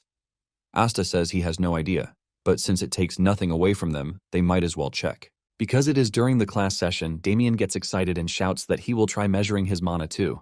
Asta cannot believe that Damien is seriously rushing in and people are already talking about how young Damien looks. Asta has also gained popularity since he beat up Exter. Among the group, Chenbi is the only unknown dude. Asta is not pleased that he has been tagged a student beater when Damien was even the one excited about the whole thing. Damien reaches the stage and the teacher urges him on, telling him to try out the device. After confirming what he needs to do, Damien touches the ball, and the moment the indicator takes the reading, the entire class is left in shock. No one believes what is happening right in front of them, and even Furion almost breaks her neck while staring at the board. Damien is basically in the category of those who are called monsters. He has a mana quality of level 9, while his mana quantity is 67. Out of everyone in the room, Asta is the only one who is not surprised one bit. Asta understands that everyone freezes in the presence of greatness. Asta is aware that Damien is a genius, but he never expected him to entirely trash the high scores. Damien, as usual, doesn't even know the implications of what he just did, and he starts asking if his score is considered high. Asta finally realizes how Damien became a monster. However, he's pretty sure that Damien would have been a better person who could have changed the world if he had followed the good path. This time around, he is there to nurture him and make sure that he takes the right path. This is because the Blandor family is the only one that can rival Declan. Asta plans to make Damien transcend beyond a level he thought impossible. The teacher then urged Damien not to allow the score to get to his head because he still needs to work hard. Damien assures the dude that he is aware of this. Damien rushes over to Asta, asking him if he has measured his, but he says no. Damien urges him to measure his, and Asta knows that the students will be waiting already to compare him to Damien. Since he has no choice, he walks up to the ball, and he decides to keep things low-key to make sure there is no attention to himself. Asta touches the ball after adjusting the mana the way he wants, but he soon realizes that the ball is set so low, which means his small mana has done something crazy. The system initially reads 10 for Asta, but the machine suddenly goes off, displaying an error message because the threshold was crossed. Damien celebrates in excitement, but Asta quickly tells the teacher that they might need to rerun the test because the machine malfunctioned. Damien is the only one who knows that Asta is just trying to be moderate. The teacher then resets the machine, and this time, Asta set his mana so low that it only read 3 for quality and 15 for quantity. The students immediately believe this, just like Asta wanted. Asta is glad that he was able to pull it off. However, Damien is not pleased with what just happened, and he even uses a curse word. At the first Department of Magic, Jaira stands in her office to watch the reconstruction of the second Mage Hall. Moments later, the assistant teacher, Yorvi, shows up with the mana measurement records. Jaira checks it out and talks about the scores that catch her eye, and she says Damien is going to need guidance. Suddenly, her eyes come across Asta's score, and she realizes that there was a retest due to an error message. The moment she sees this, she figures out that Asta is not an ordinary kid, and she needs to keep an eye on him. Later on, the trio is seen creating toys with magic, and Chenbi is blown away by how much mana Damien can exert, like it's nothing. Seeing this, Chenbi comes to the conclusion that he is just a small fry in the whole affair of things. Asta sees Chenbi's reaction and immediately understands how he's feeling, but he wishes that Chenbi could just face reality and move forward. After they are done playing, Damien admits that it's been fun, and he is glad that he came to the academy. Asta hears this and heaves a sigh of relief, thankful that Damien is adjusting to life at the academy. Sometime later, Asta finally gets access to the spatial pocket that he procured earlier. Because of his lack of magical sense, he had to use a whole month before he could get access. In that period, he had also absorbed the elixir he got from Blandor into mana form. In addition to this, he has gained a considerable amount of knowledge at the academy too. Now that he is able to open the spatial pocket, he immediately dives in. The first thing he sees is a potion, and after this, he pulls out a cloak, which he believes is useless to him. He finds a defensive artifact also, which he believes is a good pull.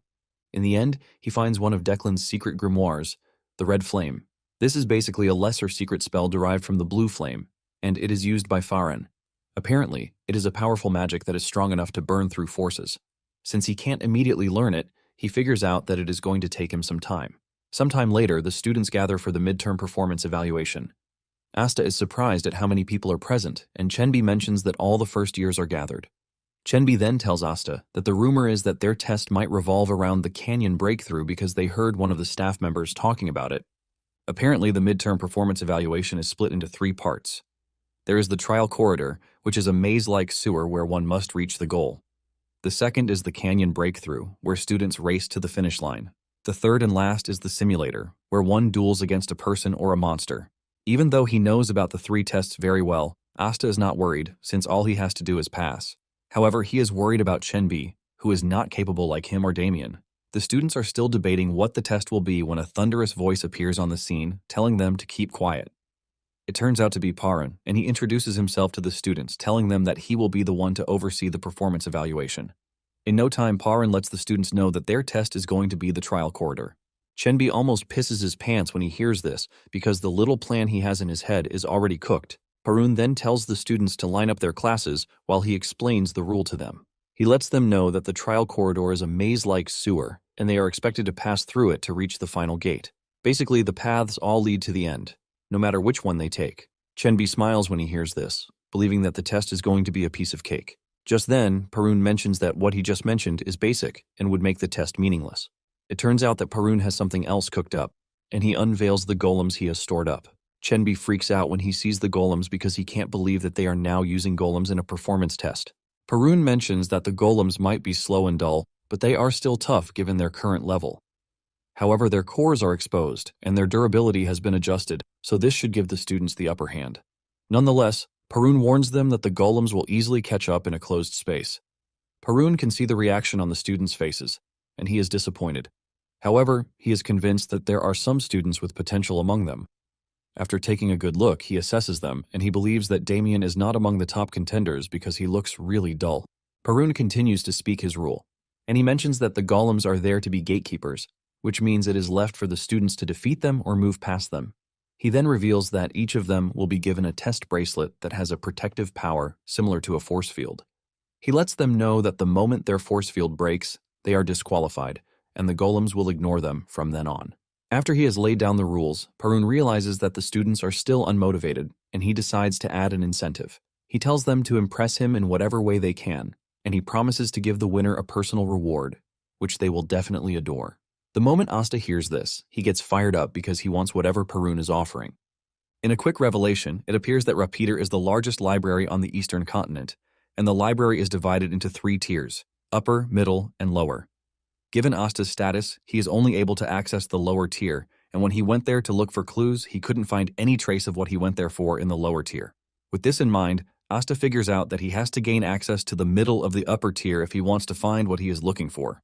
However, these 2 tiers are restricted to royalty, archnobles, and distinguished houses. Apparently, there is another way to gain access, and this recommendation from 3 or more professors. With this in mind, Asta figures out that he has to impress Parun. After Parun is done laying out the rules, he tells them that he is going to give them a short prep time to collect supplies from the professors to help them during their test. The students immediately rush over to the assistants, demanding to obtain several high-level items to help them during the test. However, most of their requests are denied because they are not allowed to take in anything that will give them an edge. While the students are all shouting and panicking about what to get, Damien simply requests 20 vine seeds. The assistant professor is surprised that Damien is asking for vine seeds contrary to his primary element, but Damien replies that he doesn't have a primary element, which means he can still use plant magic. Asta is surprised when he sees this because he doesn't believe that the nonchalant Damien is also making preparations. At the same time, Asta is eager to see if Chenbi will finally break out of his shell. Once they are done with preparations, Parun tells them that he is going to assign starting locations, and they are to check their names to know their assigned starting point. Asta then checks where he falls under, and he realizes that he has been assigned to starting point 3. He looks around to see that the other 2 are assigned to different starting points. In Asta's group, he realizes that there are 6 other guys there, and he doesn't even know their names.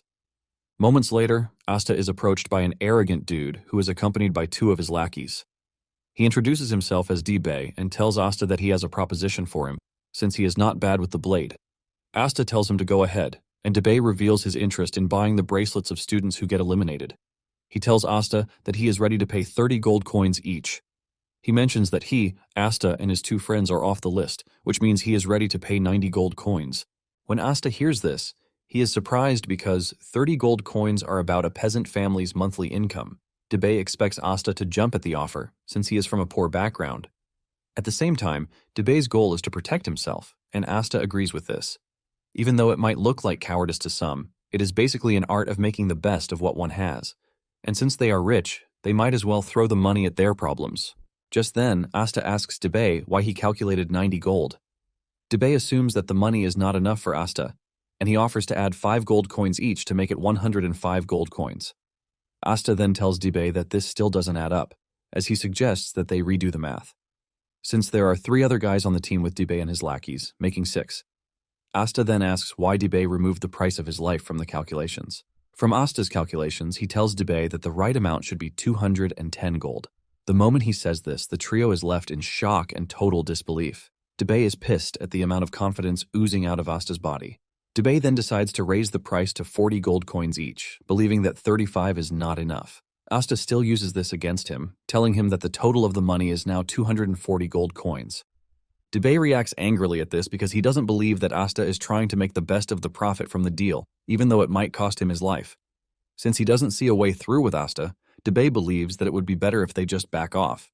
He tells Asta that the negotiations are off, and just as he is about to leave, Asta calls him back, asking him where he is going. Asta lets D-Bay know that he owes him already, and this fully triggers D-Bay.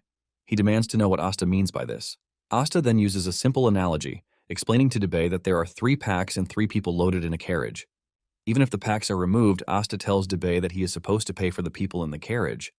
With an evil smile and arrogant face, Asta tells D-Bay to pay up 120 gold coins, which is 40 gold coins per member. D-Bay's lackeys immediately jump in to defend their master, telling Asta that he is nothing in D-Bay's presence. One of them gets overexcited and walks up to Asta, threatening to beat him up. However, he realizes that it is the wrong move when he sees the difference in Asta's stance and voice. Trying to avoid any trouble with Asta, D-Bay decides to pay up the 120 gold coins. Just as Debay is about to pay, Asta raises the price to 160 gold coins, saying his targets are nobles. Debay has no choice but to pay the money, but he assures Asta that he is going to suffer for the money. When it is time for the students to make their way into the corridor, Parun reminds them that they are going to be eliminated if the bracelet's function is disabled. He adds that the field barrier activates against spells that directly strike the body or attacks that are imbued with mana. Basically, if the barrier is destroyed, the bracelet remains where it is, and the wearer will be forcibly transferred out of the testing grounds. With this, Parun assures them that they have nothing to worry about when it comes to injuries. Once all the instructions have been laid out, Parun tells his assistants to begin the test. Momentarily, the students are warped into the testing grounds and the inner footage starts to broadcast. While checking out the starting points, Parun realizes that Damien and Dahlia share the same starting point. Suddenly, something goes horribly wrong as the broadcasting feed from starting point 3 freezes. Panic ensues among the assistants, who believe that they didn't check properly, but Parun urges them to calm down, telling them that he personally checked everything before they began. Unknown to them, a battle has ensued between Asta and Debay's lackeys. Some minutes earlier, Debay and his lackeys wasted no time attacking Asta the moment they stepped into the testing grounds. Since getting hit by magic means instant disqualification, Asta makes a quick dash for it, dodging their initial attacks. Asta is so fast that Debay and his guys are left in shock as he reaches them like lightning. Before they can react, Asta has started hitting them not enough to kill them, but to get them out of the game. He runs around like the Flash, dealing devastating blows to their bodies to knock them down. After he is done putting them in their place, Asta still makes Debay pay, telling him that he has to give him 320 gold coins for his insolence. In addition, Asta lets him know that he is going to get paid 1 silver coin per hit. By the time Asta is done with Debay, he looks like an inflated balloon. However, Asta makes sure to get Debay and his gang disqualified, leaving him to easily pick their bracelets. Since he needs Parun's recommendation, Asta figures out that he needs 2 more bracelets to claim his reward. Asta then sits down to think about his next move because he is still going to need another professor to vouch for him. He thinks about destroying the trial corridor since there are only 4 pillars holding up the ground. However, he dismisses this thought because he is just going to make an enemy of the entire eastern continent, which will ultimately lead to his death. In the end, he figures out that he just has to keep moving till he finds something. Meanwhile, Damien has resorted to something crazy. He used the vine seeds to take control of some golems, and he started controlling them, making life hard for the students in his vicinity. Panic erupts everywhere as they wonder how Damien is able to control golems with vine seeds. They try to take down the golems, but the vine seeds around the golems make their spells pretty useless. As the whole chaos continues, Chenbi soon concludes that he has no reason to involve himself in any problem since his goal is to qualify. He makes a run for it, hoping to hide somewhere safe. Suddenly, the bracelet starts sparkling and Chenbi assumes that he got hit with magic without realizing it. Because of this, he dejectedly sits down, waiting to be transferred out of the testing grounds since he believes that he has been disqualified already. Minutes later, he realizes that nothing is happening, leaving him totally confused as to what is happening. Suddenly, a voice echoes through the grounds, and with it comes something sinister. The voice addresses the students, saying they have no demands, but their only mission is to bring consequences to those who have angered the great being. Damien is about to trash one of the students, but he stops so he can hear whatever the voice has to say. Just then, the voice declares its intention, revealing its plans to kill all the students. It is at this point that Parun and the assistants realize that there is trouble. Everything has practically gone offline, and there is nothing under their control again. Parun realizes that the assistants are panicking, and he tells them to stop shaking, urging them to find the professors at once. He tells them that Jaira should be their priority when fetching the professors. Immediately, the assistants ran off to call the academy professors. At the same time, Parun is pissed that there is someone or a group of people who would dare mess with the academy's midterm evaluation. On the other hand, all the golems in the corridor have fallen under the enemy's control. With the golems now in the wrong hands, they start moving really fast and are deadly. Asta is also surprised that the golems are able to precisely track him down. Asta quickly figures out that someone had tampered with the control. Given the large number of golems outside, Asta figures out that all the golems in the storage have been released. Asta, being the battle addict that he is, decides that he has no choice but to have fun with the golems while also dealing with the main culprit. Chenbi is thinking about his trash life when he hears someone running toward him. He turns around, and when the person finally emerges from the dark, it turns out to be Asta. Just as he is about to rush over to hug him, he realizes that he is being chased down by a bunch of golems. Asta easily catches up to Chenbi, and he tells him to make a run for it. Seconds into the chase, Asta can clearly see that Chenbi doesn't have the stamina to outrun the golems, and he would just get caught in no time. Asta then decides to switch to plan B, and he tells Chenbi to hand over his bracelet. Chenbi is confused when he hears this, and Asta explains to him that the golems are targeting the bracelets because they are linked to the control system, which basically makes it an alarm bell. With this explanation, Chenbi hands over his bracelet, but he asks Asta what his plan is. Asta tells Chenbi that he will buy time for you to run so you can find Damien. Asta reminds Chenbi that he has a family, so it is logical that he should be the one to survive. The moment Asta says this, Chenbi remembers his father's words, telling him to focus on his magic. Basically, everyone in the family has been encouraging him since he was young. Chenbi finally summons the courage to leave Asta behind, but he urges him to make it out alive. As he runs away, Chenbi convinces himself that he has no choice but to stay alive because his family deserves so much, since they have sacrificed a lot to support him. Suddenly, he remembers his father calling him his proud son, and a moment of realization hits him. He starts questioning himself, wondering if he is something worth being proud of. He realizes that he has been indecisive, timid, and basically nothing special. The fact that he even abandoned his friend gives him the reality check that he wanted. With this, he decides that he is not going to add any other guilt to what is already there. Chenbi then turns around with the determination that he is not going to give up. He decides that he is going to use the best magic that he is capable of, and this is one that his teacher left for him. As he cooks up the spell, he prays that it works. It turns out that the spell is known as the Spear of Earth, which has a nice ring to it. Basically, the spell is designed to pierce anything, since it is like a cavalry lance. Asta is still dealing with the golems when he hears Chenbi calling out to him. Asta turns around to see Chenbi bleeding in the nose while cooking up the powerful spell. Thanks to the late warning, Asta is able to dodge the destructive spell that destroys anything and everything in its path. When the dust settles, the spell has left a long crater in the ground, and thanks to how powerful the spell is, Chenbi starts coughing up blood. Chenbi crashes to the ground, but Asta grabs him before he reaches the ground. Exhausted, Chenbi talks about how his master came to name the spell. He talks about how grand the spell is, but Asta disagrees, telling him that the caster is the one who proves how powerful the spell can be. Asta says the caster's usage of the spell determines everything. Just then, Chenbi starts acting like he is about to die, and Asta forces a potion down his throat, telling him that he will be fine. In no time, Chenbi regains his strength, leaving him dazzled. Meanwhile, Asta is wondering what he is supposed to do with Chenbi, since he can't possibly just drag him along. Asta then takes a moment to track down the flow of mana in the surroundings. Once he has determined the safe path, he tells Chenbi where to go so he can find the other students. Chenbi then asks Asta what he plans to do, and he replies that he has business to attend to. Basically, Asta has traced the bad mana to the control room, and he is excited to check it out. Asta then makes his way toward the control room, and as he gets closer, he remembers that he has come across the same feeling before. He can clearly see that it is not Declan, and after racking his brain for a couple of minutes, he realizes that what he is up against is the demonic realm. Everything immediately starts coming back to him because he can clearly remember the demonic energy emanating from the demonic realm. Asta's expression immediately switches to his psycho personality, as he remembers that one peculiar dude, Friesen, is behind it all. Meanwhile, inside the control room, Friesen is ecstatic that his little experiment is working because the demonic beasts have manifested already, and everything is functioning the way it should. Basically, everything went well thanks to the ancient artifact he is wearing on his hands. Thanks to the spatial severing function of the artifact, Friesen was able to access the demon realm without casualty and even seize complete control of the control room. Friesen is celebrating his success when his counterpart standing behind him questions his methods, asking him if he really went ahead with something that he wasn't sure of. Friesen then tells the dude that just by creating the demonic energy, he has been able to fulfill the contract between them. The dude finally appears from the dark, and he has a mask covering his mouth. He lets Friesen know that he is free to do whatever he wants as long as it works for him.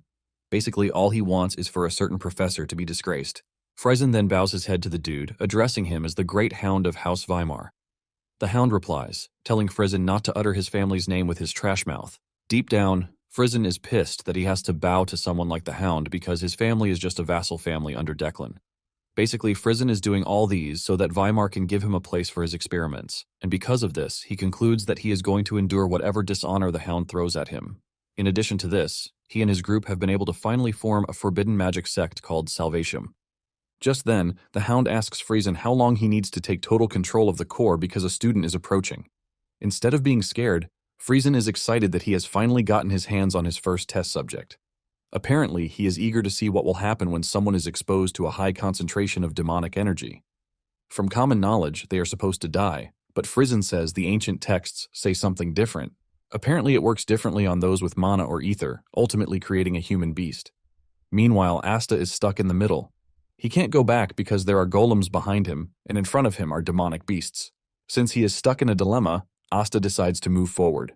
Frizen is still smiling until he suddenly realizes something off about Asta. Asta smirks while telling Frizen that he is coming for him. Frizen's smile fades away instantly, and the Hound asks him if he has seen Asta before. Frizen replies that he hasn't, demanding to know who he is. Frizen is left shaking as he wonders how Asta knows his name. Suddenly he sees Asta pulling out bracelets that he had collected.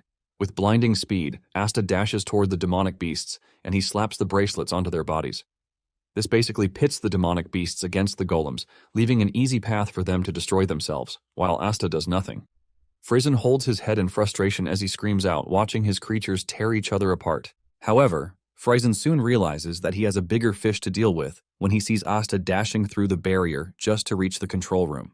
Before the Hound can even react, Asta has reached the room, and he tells Frizen that it's been so long he has wanted to see him. Meanwhile, Chenbi and Damien have reunited, and Chenbi almost pisses his pants when he sees what Damien has done to the golems.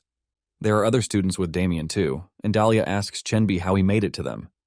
This is when it dawns on Chenbi that the bracelets need to be discarded because the golems are tracking them. Chenbi tells the students this, but they don't believe him, as they conclude that he is there to steal their bracelets. Chenbi is shocked to hear this, and he reminds the others that with the way things have been, no one really cares about some damn bracelets. Chenbi explains that the bracelets are connected to the control room, which is why they act like a bell. One of them then asks Chenbi if he was the one who figured this out, but Chenbi replies that it was Asta. The moment he says this, the girl makes fun of him, telling him that trash like Asta managed to trick Chenbi into throwing his bracelet away. The dude believes that Chenbi is scared of failing alone, which is why he is suggesting that they ditch their bracelets too. The dude continues to trash talk Asta, but this doesn't sit well with Chenbi because he knows what Asta did. Before Chenbi can say anything, Damien's voice catches their attention as he talks about the first time he met Asta. He lets them know that the first time they met defined their relationship, which is why he trusts them.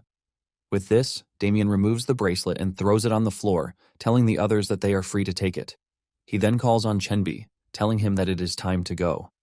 Chenbi is totally stunned by Damien's reactions, forcing him to question what he knows about Damien.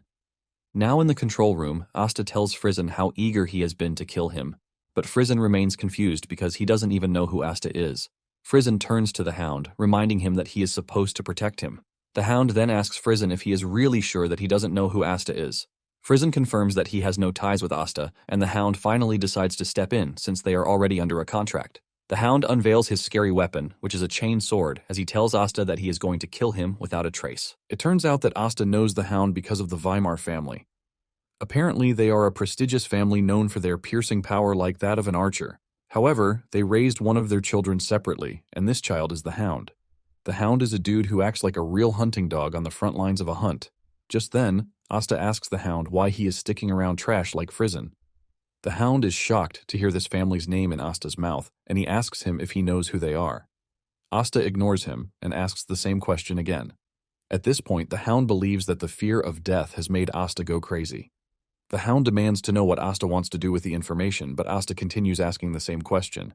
Agitated, the Hound angrily throws his weapon at Asta, but he dodges it and he continues with the question again. Meanwhile, Asta is moving closer, but the Hound believes he can get him before he reaches him. He plans to use the retrieval spell on his weapon to catch Asta off guard, but to his utmost surprise, Asta catches the weapon just as he is about to reach him. Now face to face with the Hound, Asta tells him that he has raised dogs before and they get agitated when a sound is repeated. The Hound is pissed when he hears this because he can't believe that Asta is comparing him to a dog. However, Asta lets him know that he is telling him exactly what he is. Before the Hound knows what is happening, Asta has struck him with his own weapon. Fear grips Frizen when he sees this, and he screams at the Hound, reminding him that he can't lose to some unknown brat. However, the Hound is already under Asta's thumb. Before he can make any more moves, Asta delivers a body-shattering punch to finish him off, leaving Frizen in shock. Once he is done with the Hound, Asta turns to Frizen to make fun of him, asking him if he is still hiding behind someone else, just like he usually does. Frizen is pissed and he whips out a demonic device, but before he gets the chance to activate it, Asta relieves him of his hand. Frizen screams in pain as blood gushes out of the severed hand. It is at this point that he knows that he is done for, and he starts screaming at Asta, telling him to stay away. Just then, Frizen resorts to threats, telling Asta that he won't be able to stop the demonic realm if he kills him. Frizen reminds Asta that his comrades are going to die in the demonic realm if it stays on, but Asta's reply shocks him, as he tells him that he is willing to wait for the demonic realm to consume everyone. Asta urges Frizen to enjoy the show because he is next, and this is when Frizen figures out that he has run into a psycho. Frizen cannot believe that Asta doesn't even care if he is staring at the demonic realm or not. In fact, he is willing to let his friends die, and because of this, Frizen starts asking himself if Asta is human at all. Frizen then reminds Asta of what he said about everyone dying if he doesn't stop the demon realm, but Asta maintains his stance that he doesn't care. Frizen demands to know why, and Asta dashes at him, telling him that he doesn't care because he knows that the method is quite simple. Just then, Asta grabs his right hand and removes the artifact. Asta then tells Frizen that he is not the only one who knows how the artifact works and how to use it. Asta puts on the artifact, and he places his hand on the core to successfully dislodge the demon realm. Frizen is left in shock when he sees this, and Asta lets him know that there is no way he is ever going to forget him. Asta mentions that Declan pinned a bunch of crimes on Frizen before having him executed. Basically, to prevent this was why Asta started chasing Frizen. Asta narrates just how long he was chasing Frizen that he almost lost his mind. Even though Asta was the best in tracking, he couldn't find Frizen. Asta admits that Frizen was quite the runner because he moved basically everywhere on the planet. Asta mentions that he searched everywhere, leaving his hands soaked in blood. After chasing for so long, Asta mentioned that he tracked Frizen to the demonic realm. Asta didn't hesitate before entering the demonic realm. Monsters kept coming at him left and right, and even the demonic energy eroded his body and mind. At last, he still couldn't find Frizen, and he gave up. He crawled out of the demonic realm to be met by a troubleshooter who was already waiting for him. He mentioned that he had news, but he was too scared to enter the demonic realm to tell him. This was why the dude stayed outside until Asta came out. In the end, the news turned out to be about Frizen and the fact that he was dead. Apparently, Declan had caught him and squeezed out every last detail about forbidden magic and the artifact. Asta talks about how empty he felt, causing him to sit in front of the demonic realm for days, just staring at the sky. After hearing Asta's story, Frizen replies that he has no idea what he is saying because he is just an attendant. Asta ignores his words when he realizes that he is bleeding too much. Asta quickly opens up a bottle of potion and forces it down his throat, telling him that he can't die yet because he has to hear the end of the story. Deep down, Frizen is trying to find an escape route since Asta has just given him a fighting chance. Asta continues the story, and he talks about how he saw a wyvern in the sky, and it looked free. This was when it dawned on Asta that he had become an empty person who was just venting emotionally. Because of this, he erased the idea of revenge from his mind. However, as fate would have it, he ran into Frizen. Frizen is still cooking up his plan to escape when Asta dashes toward him and slams his head into the ground. Asta looks absolutely dangerous as he tells Frizen that he had researched everything about the demonic realm and Frizen's experiments just for the sake of when he finally meets him. Asta tells Frizen that he managed to document how his comrades died, and because of this, he is going to take his time to recreate every bit of the pain in Frizen's body. Tears and sweat run down Frizen's face with the grim realization that Asta is going to enjoy what he is about to do to him. 2 hours later, Jaira finally gains access to the testing ground and she screams at the attendants to find the students so that they can save them. She is pissed that an ancient magic took her 2 hours to break, and at the same time, she is not ready to lose any of her students. Just then, one of the assistants came running to her to show her the system's core, revealing that everything had been restored to normal and all spells had been removed. Jaira then tells the assistants that they should prioritize rescuing the students over catching the intruder. In addition, she doesn't want any announcements because they have no idea how the intruder will react. Soon afterward, all the students are accounted for, leaving Jaira utterly confused. She can't believe that they were under attack for over 2 hours and none of the students died in the process. Just then, Perun reaches out to Jaira, telling her that he has gained access to the internal control room. He then displays what he saw in the control room, and Jaira is horrified when she sees 2 mangled bodies lying in the control room. Jaira is left wondering who could have carried out such a brutal killing, and suddenly she remembers Asta's profile that she saw the other day. Jaira turns around, and she ends up locking eyes with Asta. Without a doubt, she can clearly see that Asta has something to hide. Moments later, the headmaster also shows up, saying he had to come as fast as he could. Jaira is surprised that the headmaster made it all the way from the eastern outskirts of the continent in such a short space of time. The headmaster, on the other hand, is pleased that Jaira wrapped things up nicely. At the same time, the headmaster has taken up interest in the report that Jaira sent to him, claiming that Asta was the one who dealt with the intruders in such a brutal way. Basically, every mage has what is called a heart demon, and it always appears without warning. Most times, this heart demon of a thing never ends well. Due to the fact that he always followed orders in his past life as a troubleshooter, Asta didn't have this. However, his comrade's death at the hands of forbidden magic was what made him really furious, but he ended up burying the rage. At least, this is what he thought until he ran into Friesen at the trial corridor, which ultimately released all the emotions he had been bottling inside. Asta felt like he was carrying a bomb in his chest that could go off at any given time. Now that it is already a week after the whole incident, Asta believes it is the perfect chance for him to start absorbing the Crimson's Fire secret tome. Basically, the secret art he mastered in his past life was a non-attribute secret art that was given to troubleshooters. However, this will be his first time learning an elemental secret art like Crimson Fire. This is why he has made sure to read the first stages over and over again, but at the same time, he looked at the ending to make sure everything feels right. Even though the primary mana circuits are not that different from the Heavenly Origin technique, simply circulating mana through the Crimson Fire's circuits only grants fire-aspected mana, which means the form of the mental image must be carefully maintained. Just then, Asta is able to activate the tome, and he starts absorbing the mana, igniting a flame in his heart that burns through his hands. After he is done with manifesting it, he proceeds to the compression of the spell. He soon realizes that the toll it is taking on his body is much greater than his usual non-attribute mana. In the end, he is about to successfully absorb some of it, and Asta believes that he is now one step closer to Farron. He is glad that he has finally added the fire attribute to the basic art. Just after he is done and thinking about how to go about the whole thing, he senses a great presence outside the building. Without a doubt, he could see that the person was trying to call him out. Asta doesn't hesitate, and he steps out of the building, and to his surprise, it is the old dwarf, the headmaster. The headmaster then mentions that he finally understands why Jaira was suspicious because Asta handled the fire mana cleanly. He admits that Asta is something else, and Asta casually calls him principal, but the old man suggests he call him headmaster instead. Suddenly, the headmaster releases a massive amount of aura from his body, causing Asta to start questioning what is happening. However, he is a former troubleshooter who has no business in the field of fear. He manages to stand his ground, and the headmaster finally speaks out, telling Asta that he is the highest authority in the academy, and he deserves some form of respect and greetings. Asta immediately bows his head to the headmaster, offering his greetings at the top of his voice. The headmaster then urges him to keep his voice down because he is free to shout as much as he wants, but no one is coming because he has blocked out the surrounding sound. Asta is surprised and impressed at how intuitive the old man is. Asta was trying to get people's attention, but the headmaster already moved ahead of him. Asta then asks the headmaster why he came, and he mentions that he came because he has questions.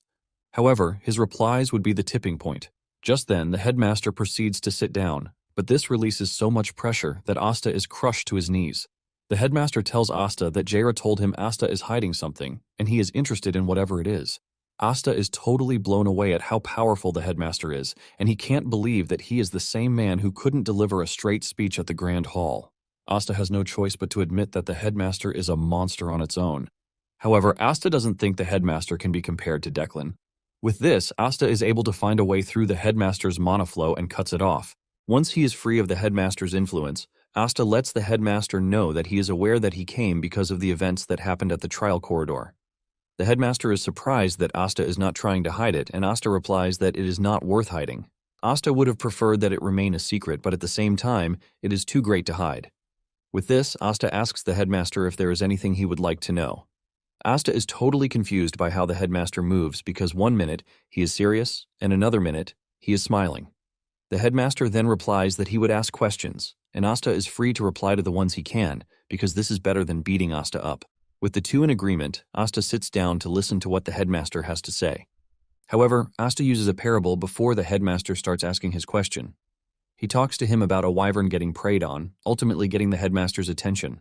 This pushes the headmaster to equate their situation to a battlefield, and he tells Asta to regard him as his senior, or he will knock him out.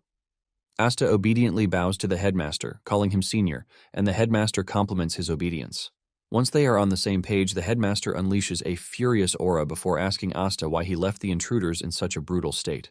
Asta is surprised when he realizes that the headmaster's anger is directed at the intruders and not him. Asta then asks the headmaster what he plans to do about the whole thing. The headmaster replies that he is going to crush the intruders and their sponsors.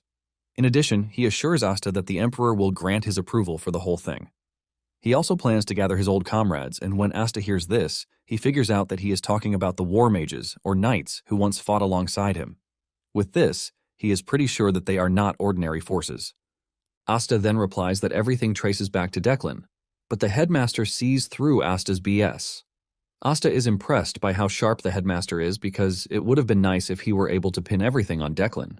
Asta finally comes clean, revealing that the culprit is Weimar. The headmaster demands to know if the two are from the Weimar family, but Asta says one of them is Frizen, a Magitech engineer. The headmaster wants to know if Asta has material evidence for this, and Asta teases him, asking if he is supposed to spoon-feed him with everything. The headmaster cannot believe how insolent Asta is. He then asks Asta how he knows about Weimar and Frizen. Asta then calmly explains everything to the headmaster. In the end, Asta is able to answer the best way he can without mentioning his regression or the grimoire. Even at this, Asta could sense just how pissed the headmaster is.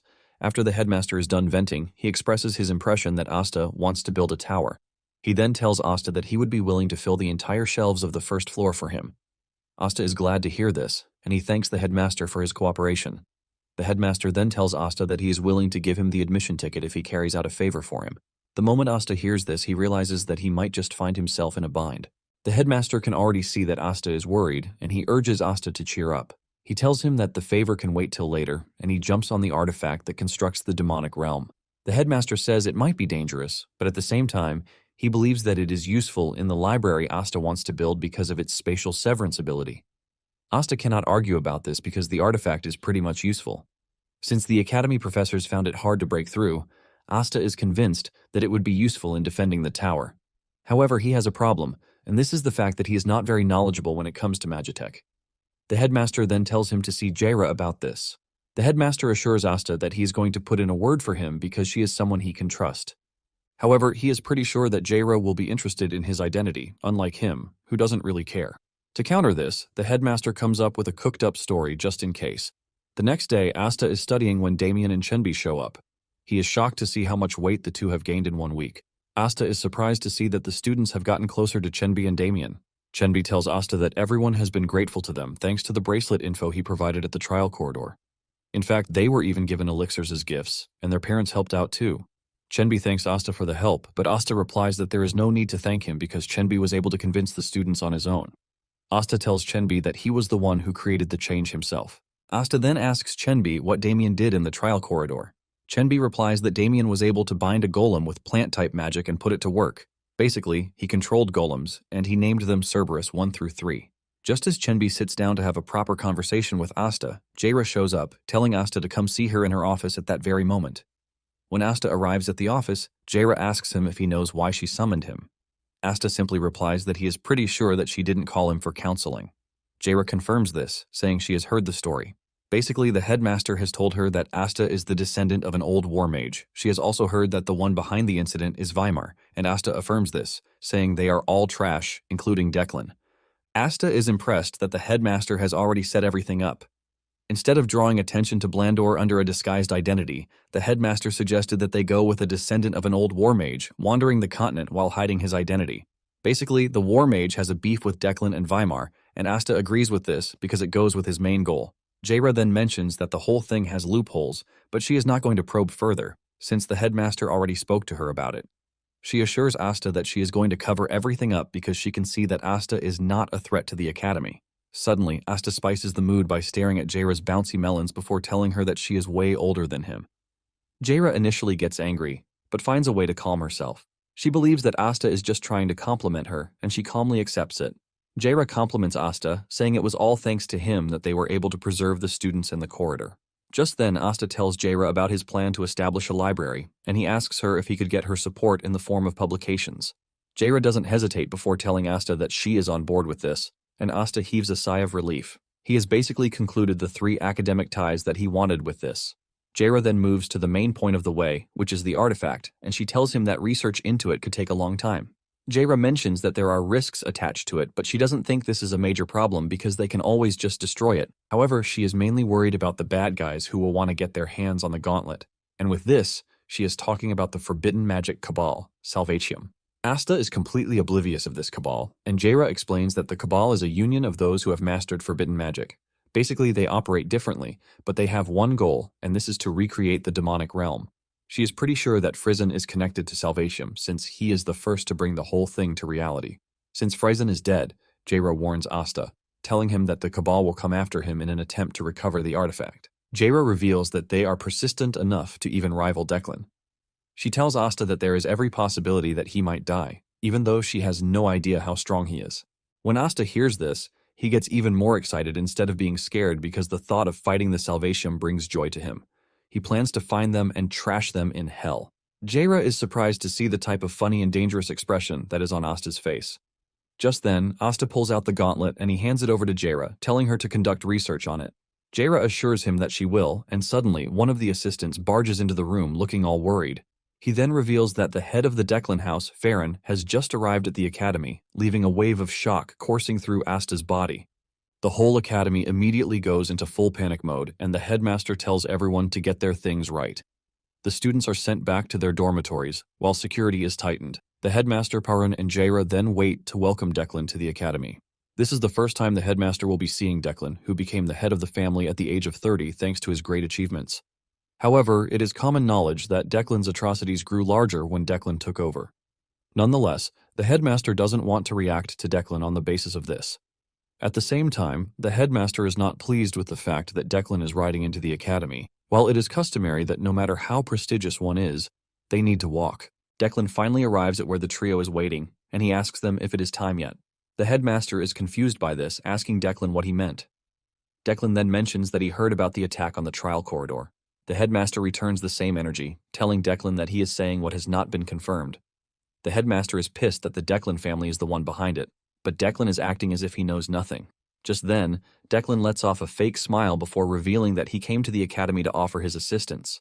Declan unveils his pocket space as he talks about how he was able to capture those behind the attack. Sitting in his pocket space are the heads of those who are behind the attack, and he mentions that Weimar was the leader.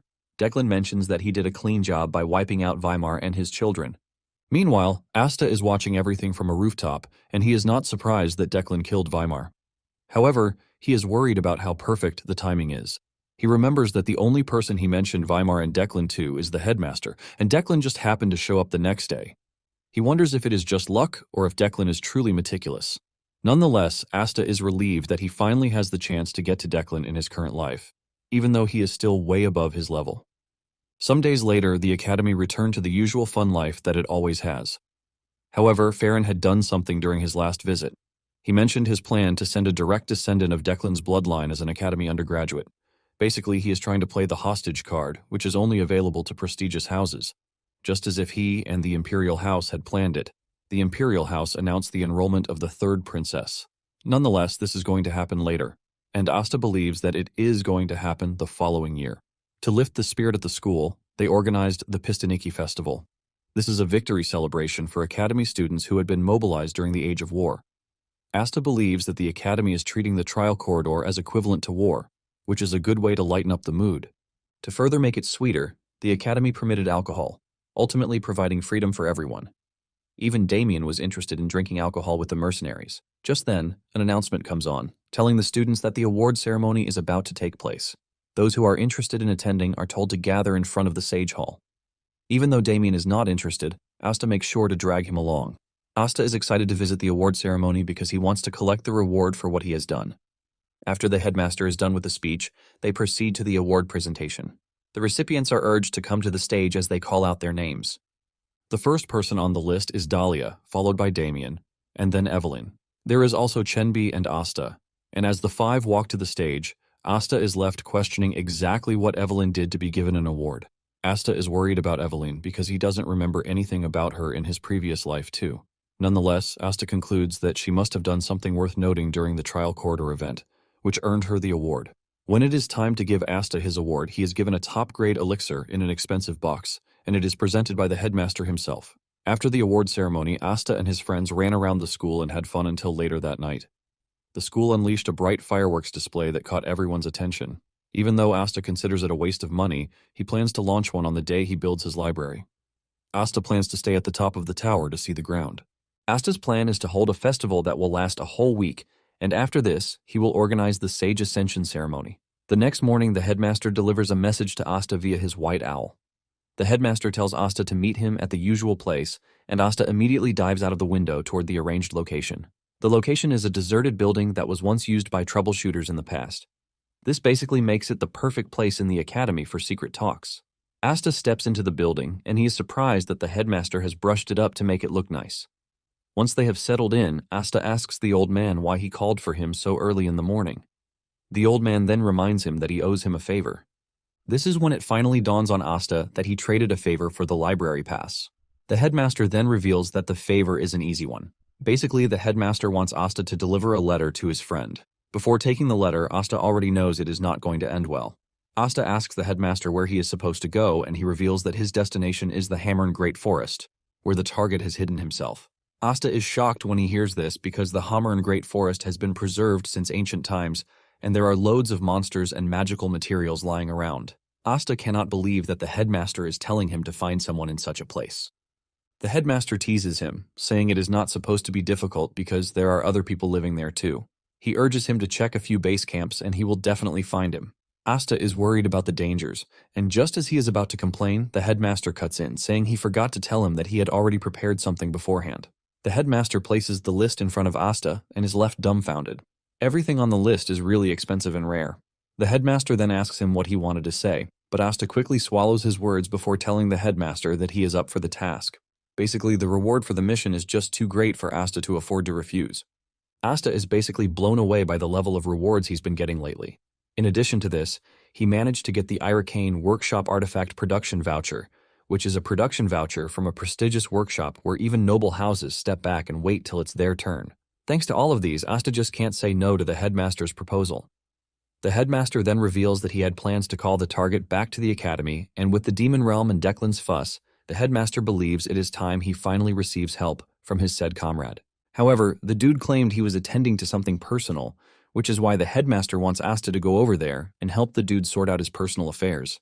In the end, Asta managed to squeeze out more compensation for the mission before he finally left the meeting. After the meeting, Asta thinks of his next plan. He had initially thought of increasing his mana capacity, using the top-grade elixir, but now that he has 3, he believes that there is no need to be fixated on mana capacity. Since this is the case, he concludes on a technique that was created by referencing the knight's reinforced body, which is achieved through ether. And this technique is known as mana limbs. It is basically a technique that lets someone like Asta surpass the limits of a troubleshooter in his past life. With this in mind, Asta is glad that he is about to finally upgrade the frail body he has. He is ecstatic about the fact that he is a mage, but he is also about to gain knight abilities. Without wasting time, Asta sits down to absorb one of the top-grade elixirs. He follows the same breathing technique, but this time he poured every drop of the top-grade elixir's mana straight into his body. This allows mana to soak into every joint, muscle fiber, and nerve cell. In just a minute of taking it in, Asta's body starts burning up thanks to the firebrand. However, he is able to maintain his focus and move past the first limitation. He continues to move slowly by circulating the mana through his entire body and not the mana circuits. After this, he injects the mana into the muscle fibers, ultimately pushing his body to the extreme. This causes him so much pain that he feels like he is being torn apart. At some point, he thinks of stopping, but he still proceeds further. He pushes to the last strand of energy in his body, but in the end, he is able to succeed in acquiring the mana limbs. In fact, he believes that he has exceeded what he wanted to reach. Even though his durability can't fully support the output, he is pretty confident that his reinforced flesh wouldn't allow him to lose to a knight. He figures out that he is going to be a problem for knights when his body finally reaches the maturity stage. Asta then decides to try out his body's regeneration. He cuts himself and expects the wound to heal back up in like 15 minutes, which is the usual time in his past life. However, to his greatest surprise, the injury closes in no time, ultimately making it a troll-level regeneration. Asta cannot believe that he has somehow gained an unexpected bonus. He figures out that including the healing light tome from Wenji would basically make him invincible, like Damien, the monster of Blandor. Just then, he realizes that there is a slight presence of mana in his blood droplet on the floor.